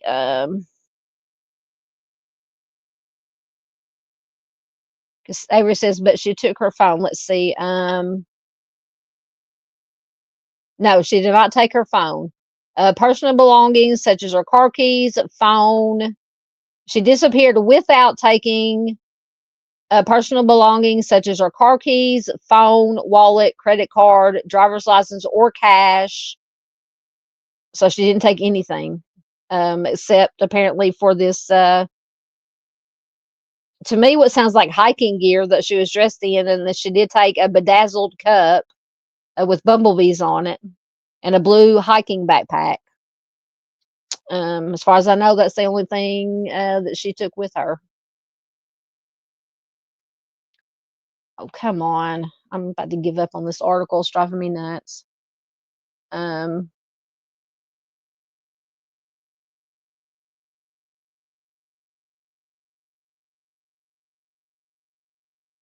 Yep. I think, yeah, Avery said, I think, yeah, I would assume that the boyfriend was the last one to see her, talk to her. So I guess they're just going off of what his story. Yep. Chris says the fact that she left her kids is very important because no mom's going to leave their kids. Absolutely. And the dog. Also, once again, a dog mentioned. They said that she left her dog, who she adored. They said her family says she adored the dog and took the dog everywhere. Oh my gosh, the article loaded. Okay. So let me read it before it decides to disappear. So this is from fox10phoenix.com. It's from June of 2025, so fairly recent. Sleepless nights, family of missing Phoenix woman still searching for her 3 years later. So some missing persons cases just stick with you. For me, and this is whoever's writing this article, for me, the story of Michelle Bernstein-Schultz's disappearance does just that. Back on June 29th, 2022, she simply vanished from her North Phoenix apartment near 40th Street and Greenway Road. Michelle, who is known as Elle to loved ones, from what we've learned, she was an avid hiker who loved her two sons. So she had two sons and her dog. On that summer day, she was wearing gray hiking sandals with green highlight. What are hiking sandals? Well, I think I know what. Okay, never mind. With green highlights and a blue backpack, according to a profile on NamUs. 3 years later, her family has no idea why she left without her personal belongings like her phone, wallet, car keys. They say this was totally out of her character. And further, she was set to pick up a $2,500 check from her lawyer's office for a car accident settlement. Michelle's sister, Daniela Smith, texted her before her disappearance. Her sister, Daniela, says other friends chatted with her via phone as well. Michelle's boyfriend reported her missing to the Phoenix PD the next day. He also notified her mother. According to police, foul play has never been evident. Now, that doesn't mean that there wasn't. In Arizona, once again, it is not a crime for an adult to go missing. Essentially, they have the right to disappear, and cases generally stall if there are no signs of foul play. According to NamUs, there are currently 1,113 missing persons cases. The family increased the reward to $10,000 for any information leading to Michelle's location. Sorry. Okay. Smith says the case has gone cold and it's like her sister vanished without a trace. She says, quote, a lot of sleepless nights wondering what happened to her and if she's out there and if she's okay and if we are ever going to know. Seeing the not knowing is just not from personal experience, but from other people like Miss Barb. The not knowing would just drive you crazy. With each passing year, the stark reminder is that investigators don't seem any closer to finding Michelle. And for her family, the most difficult reality is not knowing anything more than they did 3 years ago. So once again, if you have any tips, anything at all, no bit of information is too small, contact the Phoenix PD at 602-262-6151. So she did have, let's see, we'll go back through this one more time. She had talked to her sister, or texted her sister before her disappearance. Her sister said other friends chatted with her via phone as well. I don't know how long, if it was hours or days before she disappeared when these texts and other conversations were held. So, yeah, when they mention it, it's we know it's not a crime for adults to go missing. They have the right to disappear. And it says cases generally stall if there's no signs of foul play. Once again, it's that catch-22 situation. Right, so at least that article came up finally.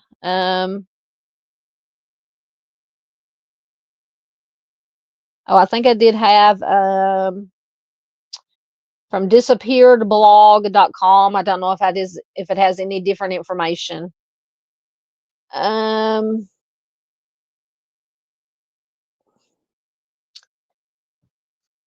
So background on Michelle, she was born on September 4th, 1985. She was originally from Queens, New York, but her family moved to Gilbert, Arizona when she was 7 years old. In October of 2021 is when Michelle moved into Phoenix with her boyfriend of a year and a half. At the time of her disappearance, Michelle was living with her boyfriend at the Tides at Paradise Valley, which was an apartment complex near 40th Street and East Greenway Road. Michelle is a mother of 2 children, ages 10 and 15. I think they were both boys, who both live with their fathers. She has been divorced twice. She has one son from each marriage. She's an avid hiker and was said to take hiking very seriously. She has a dog named Ava, whom she took with her everywhere. Now, I didn't say anything about I'm assuming, did she leave the dog at the apartment or whatever with the boyfriend? I'm assuming.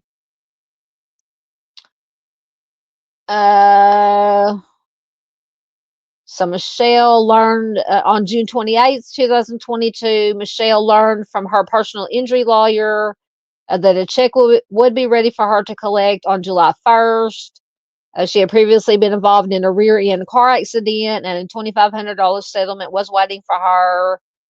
On June 29th, 2022, she spent the day at her home.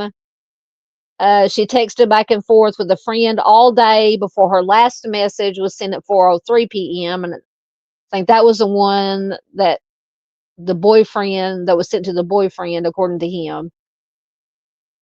On June 30th is when the boyfriend filed the missing persons report.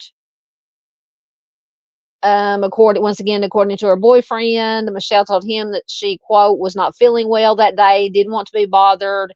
He got home later that night. He reportedly went straight to bed on the living room couch. The next morning, he went to the bedroom to check on her. She was not there. Once again, no personal belongings were taken. Keys, phone, credit cards, cash, driver's license, all left at home. Dog was also left behind at home. And her car was in the parking lot of the apartment complex. So how did she go? How did she get to wherever she went to? With no car? Did she walk? Did somebody come and pick her up?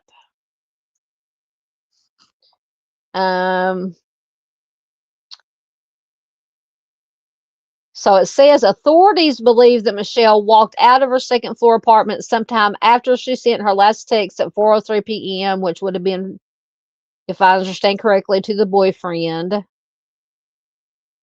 So they believe that she left walking out of the apartment with the hiking gear, or what to me it seems like hiking gear, carrying the backpack, the bedazzled cup. Police found no evidence, means, or motive for foul play. The circumstances of Michelle's disappearance remain unclear. It's currently classified as just missing. So yeah, very strange. I want to know, because I think I'd asked before, I mentioned about, was her car there? The keys were there. Was the car there? But apparently the car was at the apartment. And the authorities believe that she walked out of the apartment. Did somebody pick her up at some point? Did she walk away and then called somebody to come pick her up? I don't know. What do you guys think? And if you're watching replay, please leave a comment below. Absolutely, I do read the comments. Love to know what you guys that are watching on replay think on any of these cases. Oh, sorry. Slurping on my drink here. Yep, she had kids. Two sons. I think according to Disappeared blog, they were 10 and 15 from 2 previous marriages. Ms. Z says she's not believing the boyfriend's. Let's see, not believing the boyfriend's story. Something is shady. Where was her cell phone last pinged? That is a good question. It did not say. Did the boyfriend send himself a message from her phone? I did not think about that. So now you're making it say, because I'd said earlier I wasn't getting any bad vibes from the boyfriend, but now I don't know. I did not think about and I'm not saying this is what happened. This is just me going down a rabbit hole, speculating. Allegedly, he could have sent. But it said, she had been texting friends, but that doesn't mean anything. I mean, he very well could have sent a message to himself from her phone, since her phone was left there. Let's see, and when she disappeared it was summertime. Was it summertime? Hold on. June. Now, so June in Arizona, I'm going to assume is pretty warm. So she could have taken off walking. I don't know. But why? I don't know. So she left all her personal belongings behind. I wonder what she had in the backpack, because it says that she took a hiking backpack with her. What was she put in the backpack if she didn't take anything with her? All the essentials, as I call them, that anybody would take with them if they were going anywhere. Most definitely the phone. I could see leaving the car keys behind. If you're walking, you're not going to need your car keys. But no phone, no wallet, no credit cards, no ID, no money, nothing. So what was in the backpack, if anything? If that is even the story. Now Miss Z has got me thinking.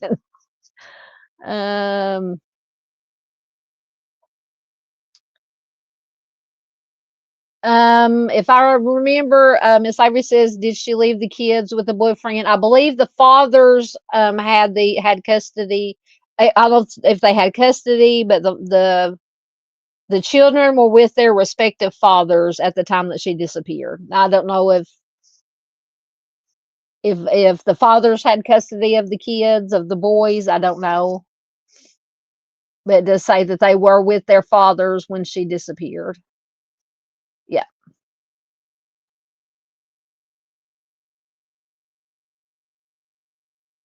Yeah, that is true. Some mothers, a lot do actually walk away.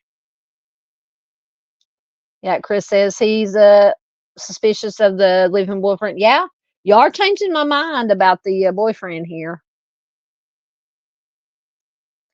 Yeah, yeah. Also, Avery says it's weird that she would disappear intentionally without the $2,500 settlement check. Yeah, with nothing. Why would if you even if she did walk away and want to disappear, get out of the situation for whatever reason, you would take your phone, you would take clothes, and she could have had clothes in the backpack. You would have taken your phone. You would have needed your ID. Why didn't she take her? Why didn't she leave in her vehicle? Um, why didn't she take cash or debit cards? Why didn't she pick up the settlement check? Nothing makes sense. Nothing makes sense. Yep, Miss Z says you don't walk away from money or the dog. Absolutely.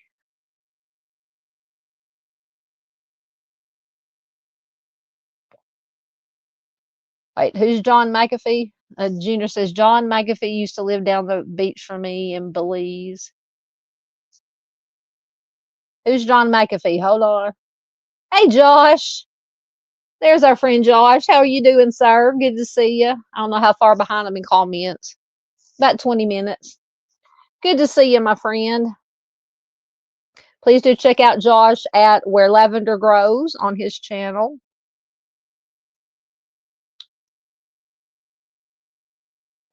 Ms. Z says, I don't see a mention of the dog. Maybe he couldn't sleep in the room if he did something to her in that room. Oh my goodness, that is another valid point. Absolutely. Good to see you too, Josh.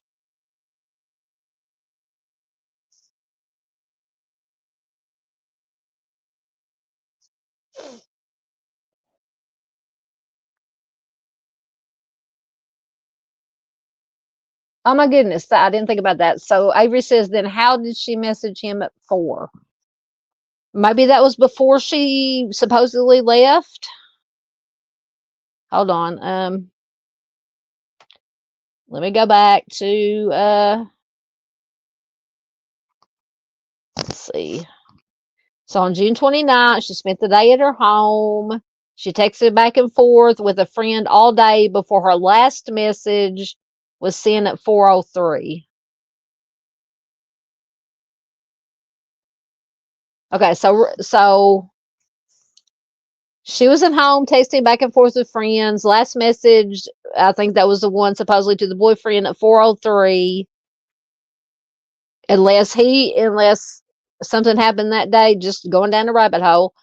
Something happened earlier that day, and he was actually at home, and he was the one texting back and forth with the friends, and then he sent the last message to himself. I know that's a big rabbit hole, but maybe she left. She left after she texted her friends, sent the last message at 4:03 to their boyfriend, and then took off. I don't know. That's the way I interpret that, but I absolutely could be wrong. Josh says, just got back from class. I'm old now. 3-hour classes are kicking me. I understand about getting old. Everyone wants to know what kind of classes Josh teaches. Approaches to history, grad level. Thank you very much. Miss Doodle got in Josh's link. Please check him out. Josh is magnificent. And I still, once again, enjoyed and appreciate him inviting me to be a guest on Sunday before, not yesterday, Sunday before last, was it? Or the Sunday before that? To be a guest to talk about some cold cases. Making sure I'm hitting the right buttons here.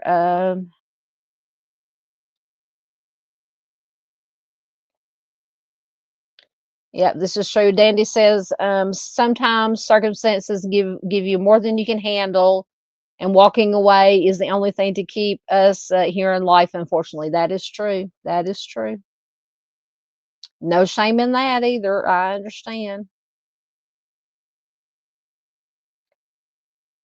Yeah, Miss Paula says, I think of hiking boots, not hiking sandals. Now that I think about it, there are what they call hiking sandals.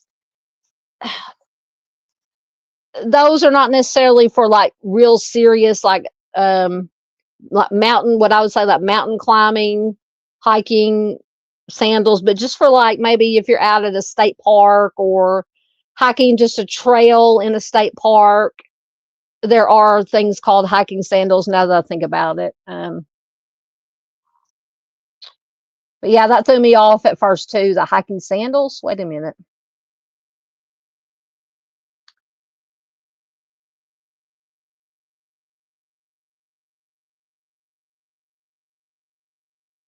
Josh says, I'm old and don't have as much smarts as some. You're very smart, Josh. A few more brain cells than some others. And the yeah, I don't have energy. Uh, uh, Junior says Tiva makes hiking sandals. Tivo, I can't, sorry. Once again, I'm trying to read here. Dandy says Tivo or Tiva are great sandals. Yep, that's true. Ms. Z says someone texted her from her phone. We don't know who it actually was. That is true. I said it could have been something happened earlier that day, and he was the one that was texting the friends. Now, once again, going down the rabbit hole, not saying this is what happened. You know, he was the one, or somebody was the one texting the friends and then sent the message to the boyfriend, or the boyfriend could have, you know.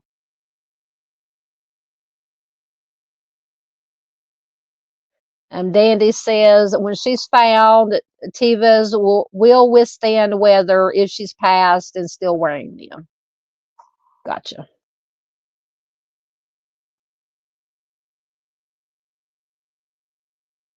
Junior says, I've got a pair of Tiva. Can't see if it's Tiva or Tivo. Tiva sandals that are still in good shape, 25 years old.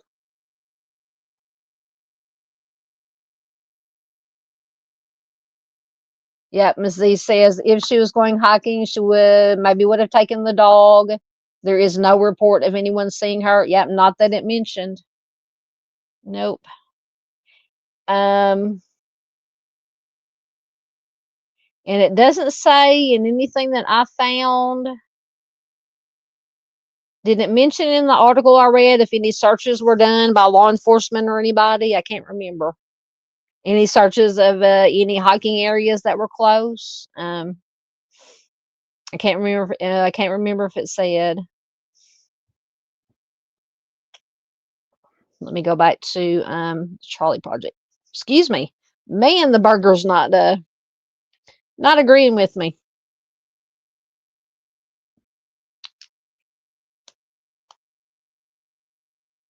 Just as the authorities stated, there was no evidence of foul play. Let me go back to the disappeared.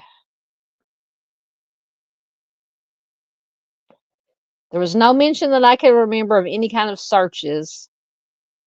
Now, the family may have done some. I don't know. I don't know if any organized law enforcement searches were done. Again, to the investigation part.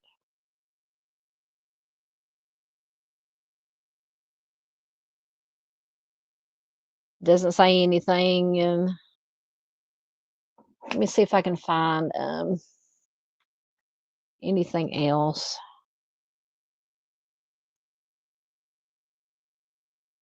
Well, I'm waiting for okay, that's the article I read. I read that. Charlie read the Charlie Project.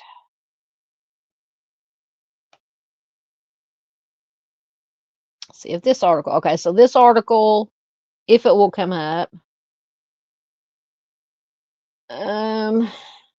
This article is from azcentral.com. It's from July of 2023.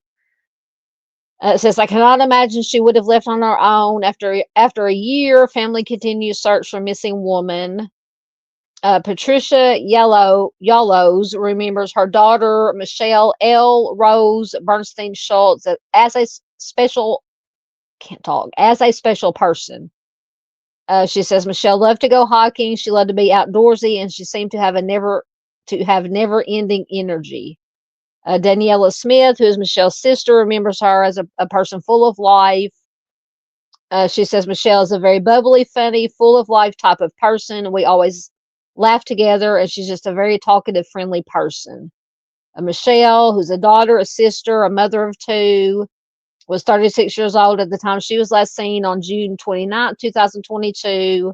For the past year, her family and friends have been relentlessly looking for any sign of their lost loved one. The Republic, which is the news source, reached out to Phoenix police to ask about any leads in the case, but no arrests or suspects have been identified by authorities. The case is still open and under investigation by Phoenix police. Now, keep in mind, this is this article's from a year after she went missing. The last time anybody heard from Michelle was 4:03 p.m. On June 29th, when now this says when a friend received a text from Michelle. Friend, boyfriend.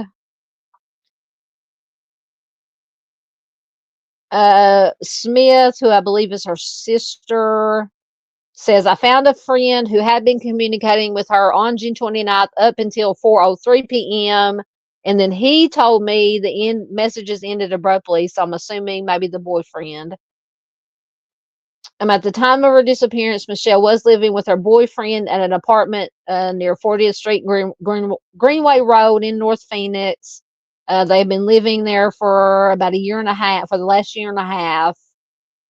Her mom recounted that Michelle's boyfriend informed her of Michelle's disappearance through a simple text sent on June 30th at 2:38 p.m.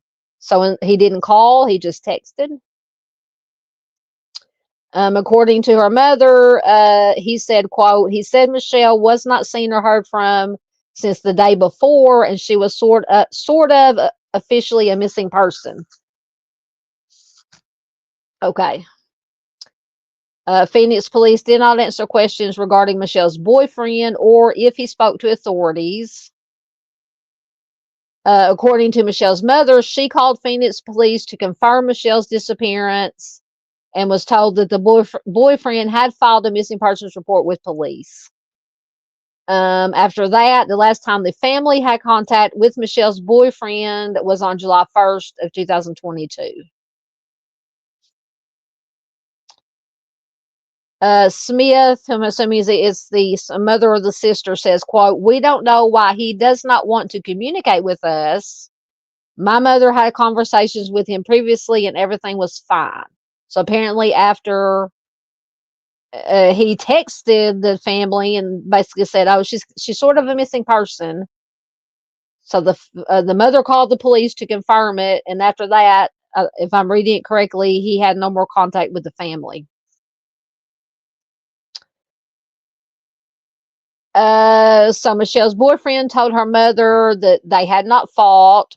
Moreover, he told the mother that Michelle told him that, she was not feeling well the day before her disappearance. The night before she disappeared, Michelle requested for her boyfriend to sleep. She requested for him to sleep in the living room on the couch, as she wished for some time alone. So she said, you're sleeping on the couch. When he entered her bedroom the day after, all he could find were her keys, phone, credit cards, driver's license, car, and the dog. Ava was the dog. And her mother says, I cannot imagine that she would have left on her own. For both Smith and Yellows, who's the mother and the sister, having to explain Michelle's disappearance to her children is a task that does not come easy.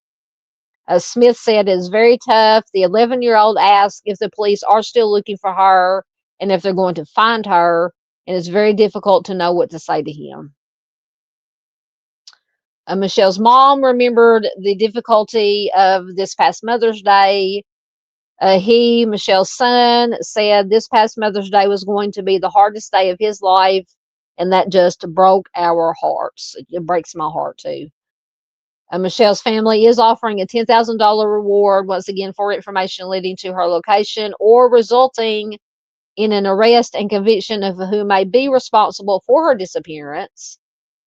Tips can be submitted to the Phoenix Police Missing and Unidentified Persons Unit at 602-534-2121. So that had some interesting bits of information.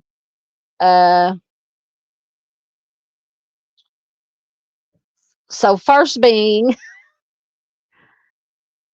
the boyfriend, instead of calling, it looks like if your girlfriend, you hadn't seen her in a couple of days or since the day before, you would call her family and say, I haven't seen her. No, he texted them and said, she's sort of a missing person. Then he reported her missing.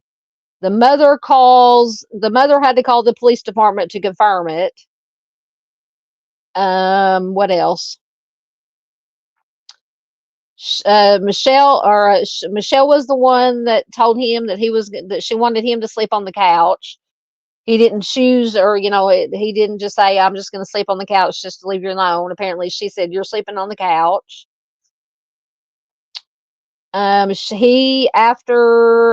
He stopped communicating with the family. Things are adding up. Red flags are piling up for the boyfriend now. I officially changed my position on what I thought about the boyfriend. Once again, absolutely not saying he had anything to do with it. This is alleged. This is just my thoughts, my opinions. Police did not answer questions regarding if the boyfriend spoke to them or not. So once again, after he texted them that she, and then he reported her missing, the mother called the police to confirm it. After that, the last time the family had contact with the boyfriend was July 1st, 2022. The mother or the sister says, we don't know why he does not want to communicate with us. So I guess that was a sister. It says, my mother had conversations with him previously. Everything was fine. According to him, the boyfriend, they had not fought. Once again, she requested for him to sleep on the couch. Yeah, something's afoot at the Circle K now, I'm beginning to think. Just my opinion, once again. I'm glad I found that article. I'm glad it came up. I'm glad I did another search, because that article did not come up when I was doing the research for articles, when I was putting all this together. All right. Let's see.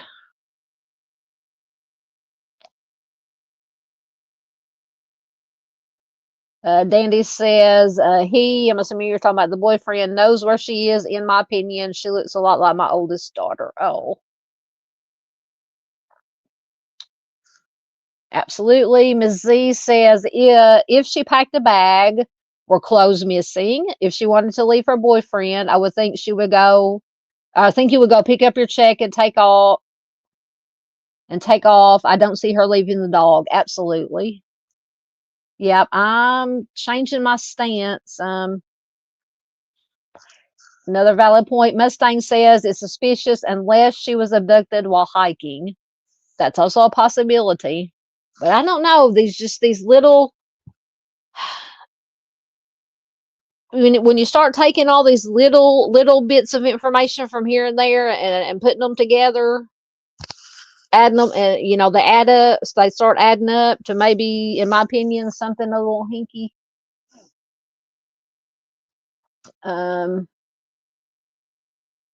Once again, that's just my opinion.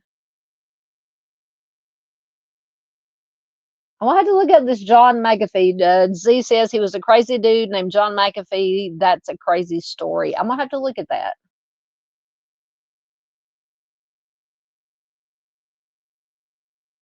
Oh, so Josh says he does teach classes, but this time I'm the student getting another degree.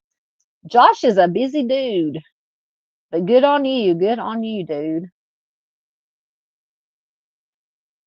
Dandy says, in my opinion, she would have reached out to someone if she was still alive. Poor, beautiful girl. Absolutely.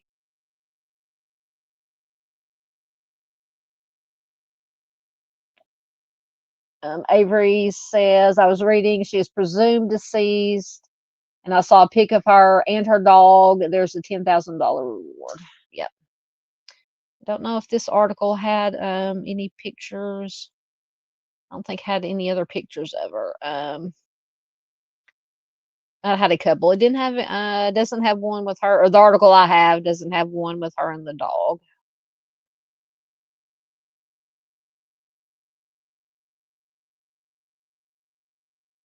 Oh, it does on the fly. There's a flyer or a post from the sister. My father and I are offering a $10,000 reward to the first person to come forward with either the current verifiable location of my sister or information resulting in an arrest and conviction of the person or persons responsible for Michelle's disappearance. Yeah, there's a picture on the flyer of her with the dog. Oh, it's a cute doggy.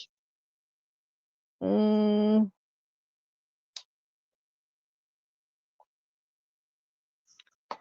mm-mm-mm. I'm thinking. Avery says it says that she had a very traumatic childhood. Okay. Um, okay, Josh. He's good at looking up digging out the information. Josh says, according to the Arizona Republic, even though the boyfriend said nothing was wrong between the two, he was asked. I was asked to sleep on the couch the night before. Yeah, so that leads me to believe, even though he said no.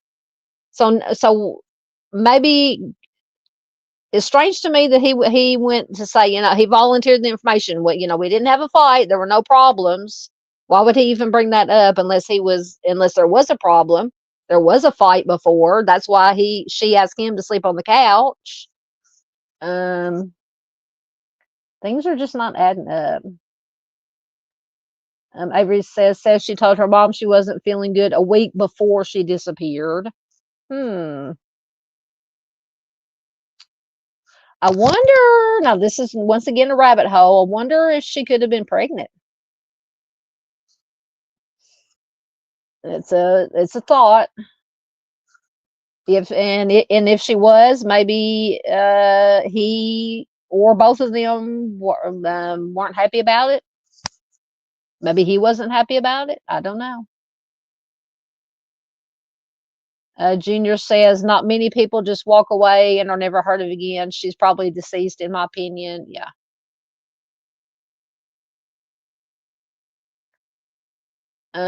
Dandy says Arizona is piss poor outreach or searching for anyone missing, just like Colorado. They don't care until a body is found, unfortunately. Man.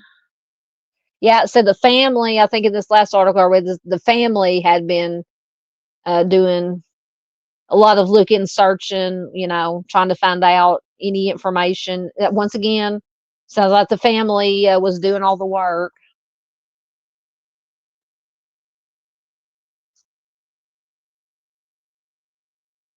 Avery says Phoenix PD says she was last seen near 40th Street and Greenway Road. Yeah, that's where the apartment was. Yeah. Yep. Avery says boyfriend is suspicious to me. Yeah, he's now that we're getting all these putting together these little tidbits of information. Yep. That would be a question. That would be, Z says, how quickly did he get a new girlfriend? That would be good to know. That would be very telling. Dandy's suspicious of the boyfriend. Yep. Avery says, so I lost, there it is. So she went missing June 29th and he stopped communicating on July 1st. Exactly. Yep. After he sent that just still kills me. He sent a text instead of calling the family. If my girlfriend was missing, I would call or go to the house or at least call. and not send a text. She's sort of missing. She's sort of missing. That just, oh, like, I don't understand that. Another valid point. Z says she was seen wearing a face mask, so was that really her? Interesting. Good question.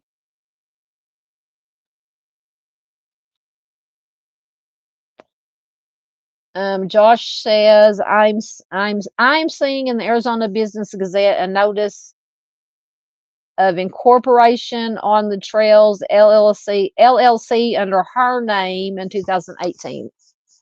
You'll have to explain to me what that means. That she had a business.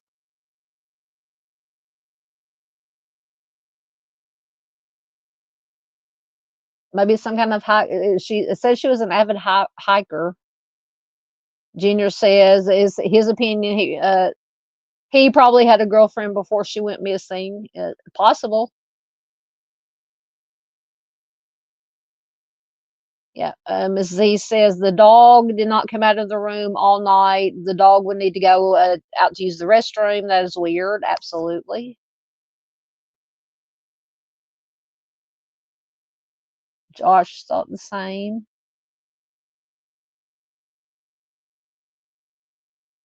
Excellent. Miss Avery says, I'm going to dig into this case more and probably make it my second video on my channel. I will be looking forward to that.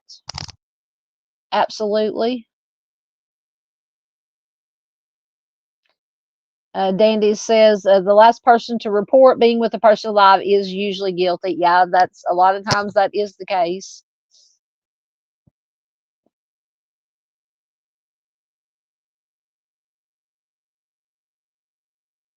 Oh, so, okay. So Avery says her sister, was her sister, I think is named Daniela or Danielle, has been on podcasts advocating for her.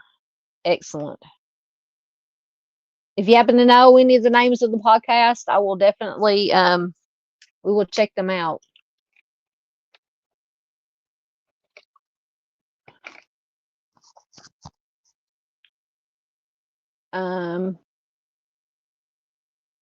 Avery says she's still, I thought you said fighting, still finishing my first video on Caleb Collins.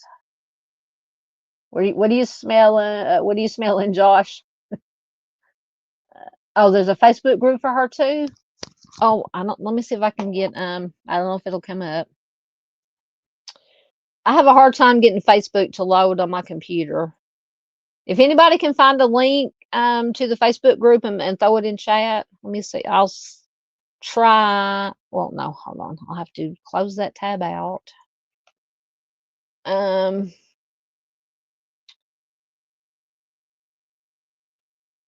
Go away.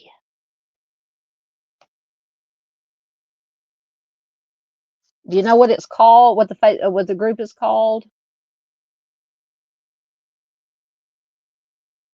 Z says, I'm assuming you're talking about the boyfriend. He would have no reason to walk away from the family unless he knows something. Yeah, I agree.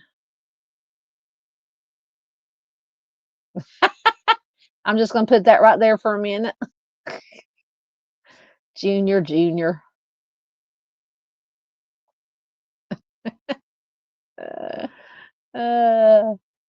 You made Avery snort laugh.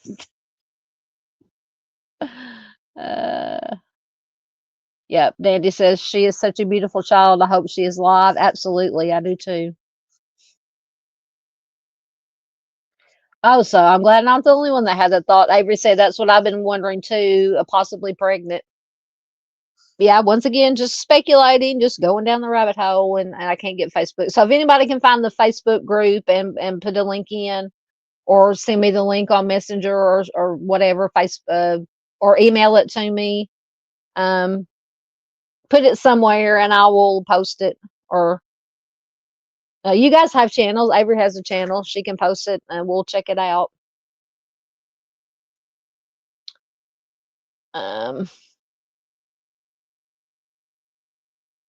Where did all my, oh, there they are. I thought I lost all my, bookmarks. That is true. Z says, or he could have been slipping her something to make her sick. Yep, it could have been a poisoning. Once again, all this is alleged. We're just talking here. We're not stating any of this as fact. Thank you, Gibbo. Thank you for being here, sir. He says he's off to bed. Please check out Gibbo at I'll Be Frank. I started watching one of your live streams, or I think that was a live stream, and I got interrupted and didn't finish it, but I will go back and finish it. I think it's the last one that you did. I can't even remember what case you were talking about. But thank you, sir, for being here. And I love your accent, by the way. He's from the UK. Yep, Avery says she has life in her eyes in the photo on screen.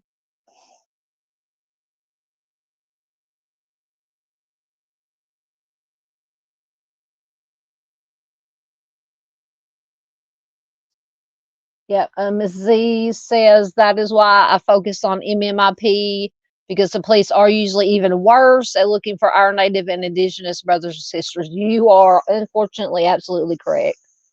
I'm going to have to do another live stream. I've done several featuring just MMIP. It's about time for me to do another one.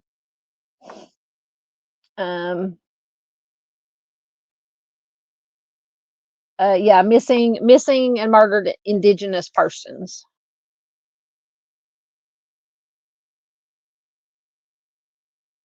Yeah, Mustang says it's suspicious any way you look at it, most definitely.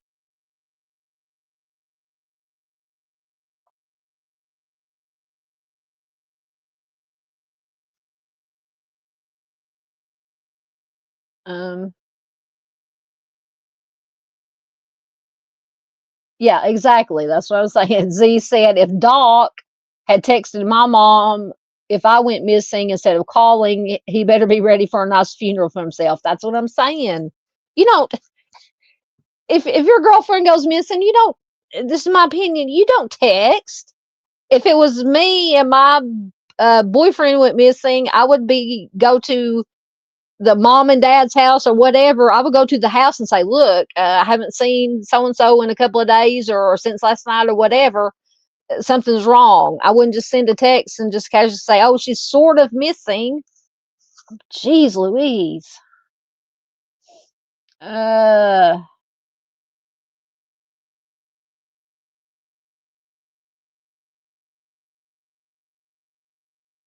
see.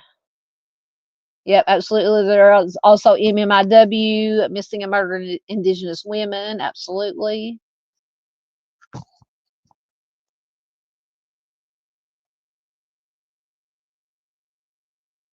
Yep. Z says MMIP. So we include the men. Actually, more men are missing than women. I didn't realize that. I guess we hear more about the women. Yep, Avery says it infuriates me how missing Indigenous women are ignored. It makes me see red. Me too, sister.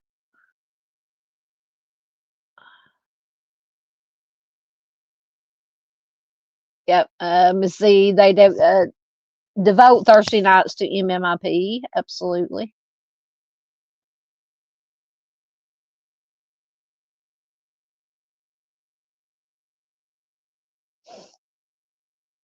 I'm just getting caught up. I think we have one more case to go over. Josh says, one says, I'm seeing Fox 10 Facebook posts, but not a Facebook page for her. Okay. Thanks for looking, Josh. I appreciate it. Okay, Avery says the group is her name. Type her name in and click groups. Okay.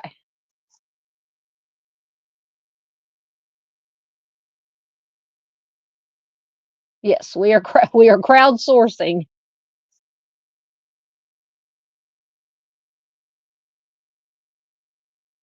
Um,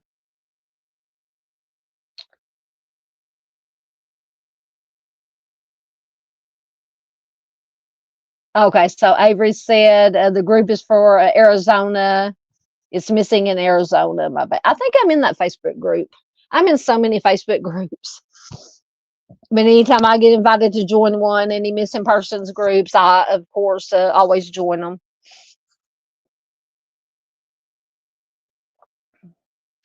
Yeah, Josh says the texting gets him too. Yeah.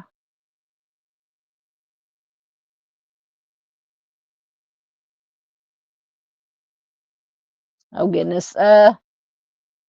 So time out for a minute. Ms. Paula says, People magazine just revealed on Jimmy Fallon that Jonathan Bailey has been named as the sexiest man alive. Yeah, so People magazine does the sexiest man alive. Who is Jonathan Bailey? I have no idea who that is. But I don't keep up with a lot of that stuff. Yep, very strange case. Yep, true. Ms. Z says you would check with the parents to see if she was there. Maybe she walked out and went home. Absolutely. Yeah, so from the way I said, he called up and said, hey, or no, I didn't call. Texted, hey, Michelle is sort of missing. Just wanted to let you know. I would have called and said, hey, I haven't seen Michelle since the night before. Is she there? Have you seen her? Is she at the house? Excellent point. Um,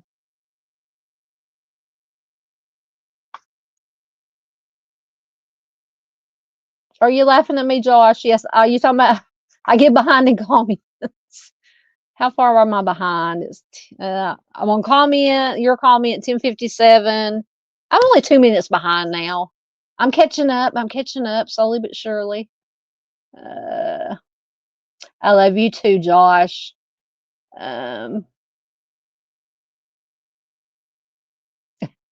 Avery says, if I ever go missing, look for a trail. I will leave my hair, fingernail clips,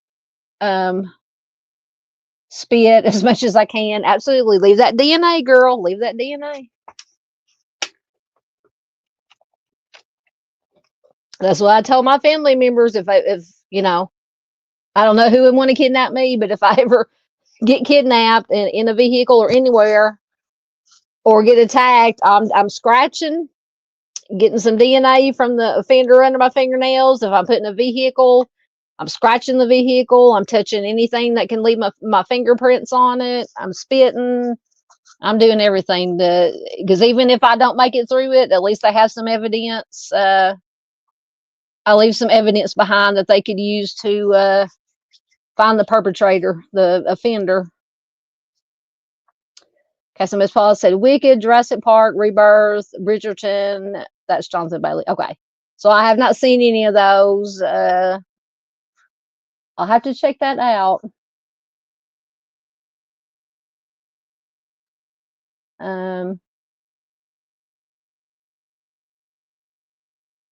Yep, Avery says I really would try and leave clues. Absolutely. She says I may even pull a tooth. Hey, whatever it takes. Whatever it takes. Okay, I think I'm caught up. Finally. So Josh, quit laughing at me. All right, so next, I think this is our last one. Well, if I can hit the right buttons, there we go. This is William Andre Dasev or Dovsev. Don't know if I'm pronouncing that right. William has been missing since October 23rd, 2002 from Phoenix. He is a white male. He was 52 years old when he went missing. He'll be 75 years old as of 2025. When he went missing, he was 5'8" tall, 140 pounds, with brown hair and brown eyes. His nickname is Bill. He has a medium complexion. He wears glasses for reading.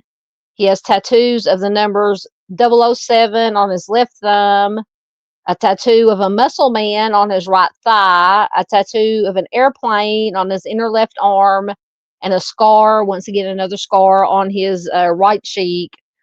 He is from the former Yugoslavia. He moved to the United States shortly before his disappearance. No known clothing description. Jewelry, a wedding band on his left hand, and a golden neck chain with a medallion that says diabetes and Dovsev, which is his last name. He is a diabetic. He is dependent on insulin injection. So if he doesn't have his insulin with him, that's bad news. There's a vehicle associated, which I don't think is accounted for. So William was last seen at his girlfriend's home in the vicinity of 43rd Avenue and Garden Drive in Phoenix, Arizona. He said he would be going camping for a few days and never returned. His red four-door Chevy Silverado extended cab pickup truck is also missing. The truck has dual exhaust and a metal toolbox and a red and white four-wheel ATV in the back, a four-wheeler. He had just purchased it. I'll get it out in a minute. So he may have had either paper license plates or improper plates. The truck's vehicle, or VIN, is 2GCEK19K4S1215737. He has not reported for work since he went missing. His loved ones say it is extremely uncharacteristic of him. So we do have a possible person of interest suspect. So 3 days after his disappearance, an acquaintance of his, Agassi Madoyan, once again, I apologize if I did not pronounce that correctly, was captured on surveillance tape at a gas station in Avondale, Arizona, using a Williams ATM card to withdraw money from the bank. So this is 3 days after William disappeared. Okay, so that, I don't know if you can see it, that very small picture in the bottom right of the big picture, that is a picture of Mr. What was his name? Agassi Madoyan at the ATM. After completing the transaction, he drove away from that location in a pickup truck matching Williams' vehicle. Since then, the ATM card has been used at over 30 locations, including Las Vegas, Nevada. It is not known under what circumstances Madoyan got a hold of this card. I have my ideas. Not saying that they're true, just my ideas, my opinions. So obviously William is missing under unknown circumstances. Foul play may have been involved in this disappearance. So if you have any information, you can call the Phoenix PD at 602-262-6141 or 261-8042. And I could not find any other information as far as articles, interviews, family, law enforcement updates. I don't know. I have, once again, just my opinions, just with this little bit of information. I mean, so either since this Madoyan fella, this acquaintance, Mr. Madoyan, 3 days after William was last seen, uses the ATM card, seen driving a truck similar to William's truck. He was caught once again on the video surveillance. The ATM card was used at over 30 locations, including in Las Vegas, Nevada. Not known how he got the card. I have my ideas, but please let me know in the chat what you guys think, or comment if you're watching replay. So what's the possibilities? Two possibilities that are my two possibilities. Either for whatever reason, William said, hey, I'm going to leave. I'm going to do whatever. I'm going to get out of here. Here's my truck. Here's my ATM card. Go do what you will with it, whatever. Or something nefarious happened involving this Mr. Madoyan.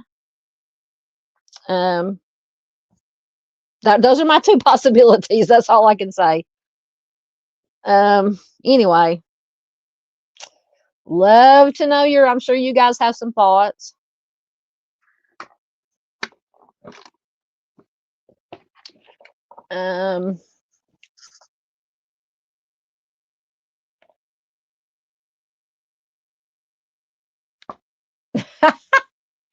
Sure, you can say that. Josh says, if I go missing, I'm doing all that and I'm pissing. Can I say that? Sure.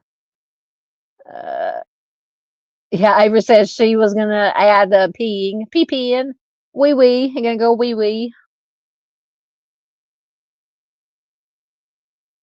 Is this basketball or football or what? Chris says BYU MBB 171. That has to be basketball. 71-66 over Villanova Wildcats. I didn't know basketball was still going on. Because that has to be those numbers. That has to be a basketball score. It's too high for definitely too high for baseball. And I've very rarely seen the football scores that are that high.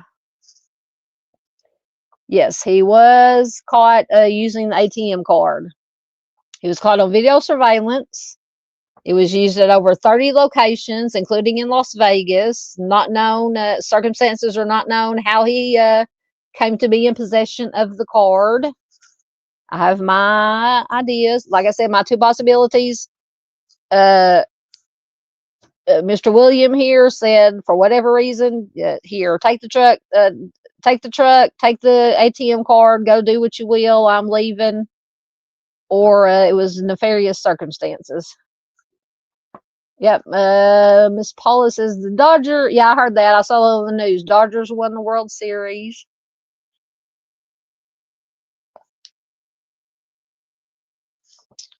All right. Like I said, I think that was our last one. Excuse me. Yes, it was our last one. Okay. All right.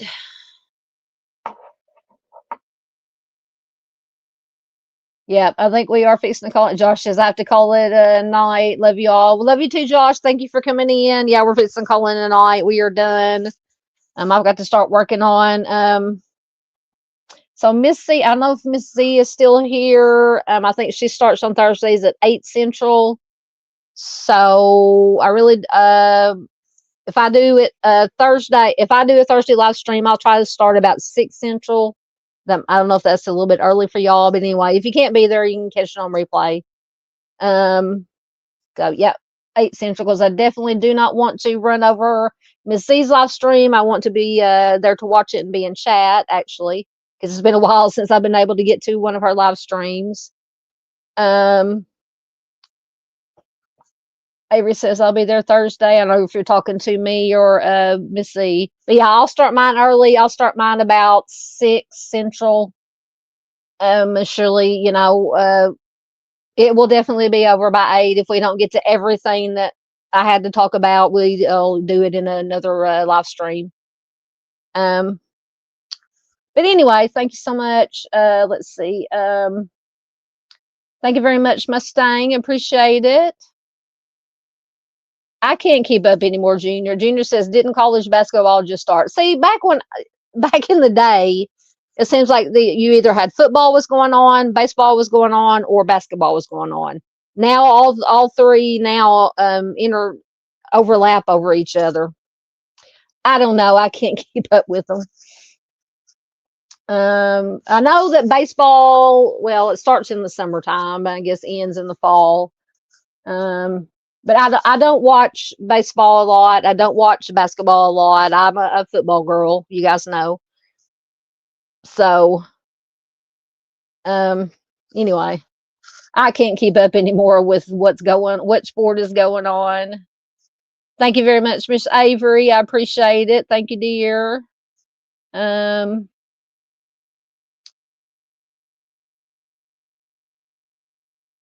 Avery says she loves football. Oh yeah, I forgot about hockey. She loves football, basketball, and hockey.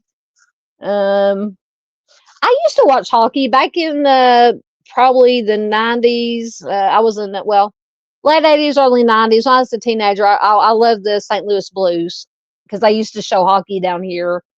a lot when I was back in the day. Thank you very much, Junior. Junior made it through the live stream, through the whole live stream. He's up way past his bedtime. Thank you, Junior. Appreciate it.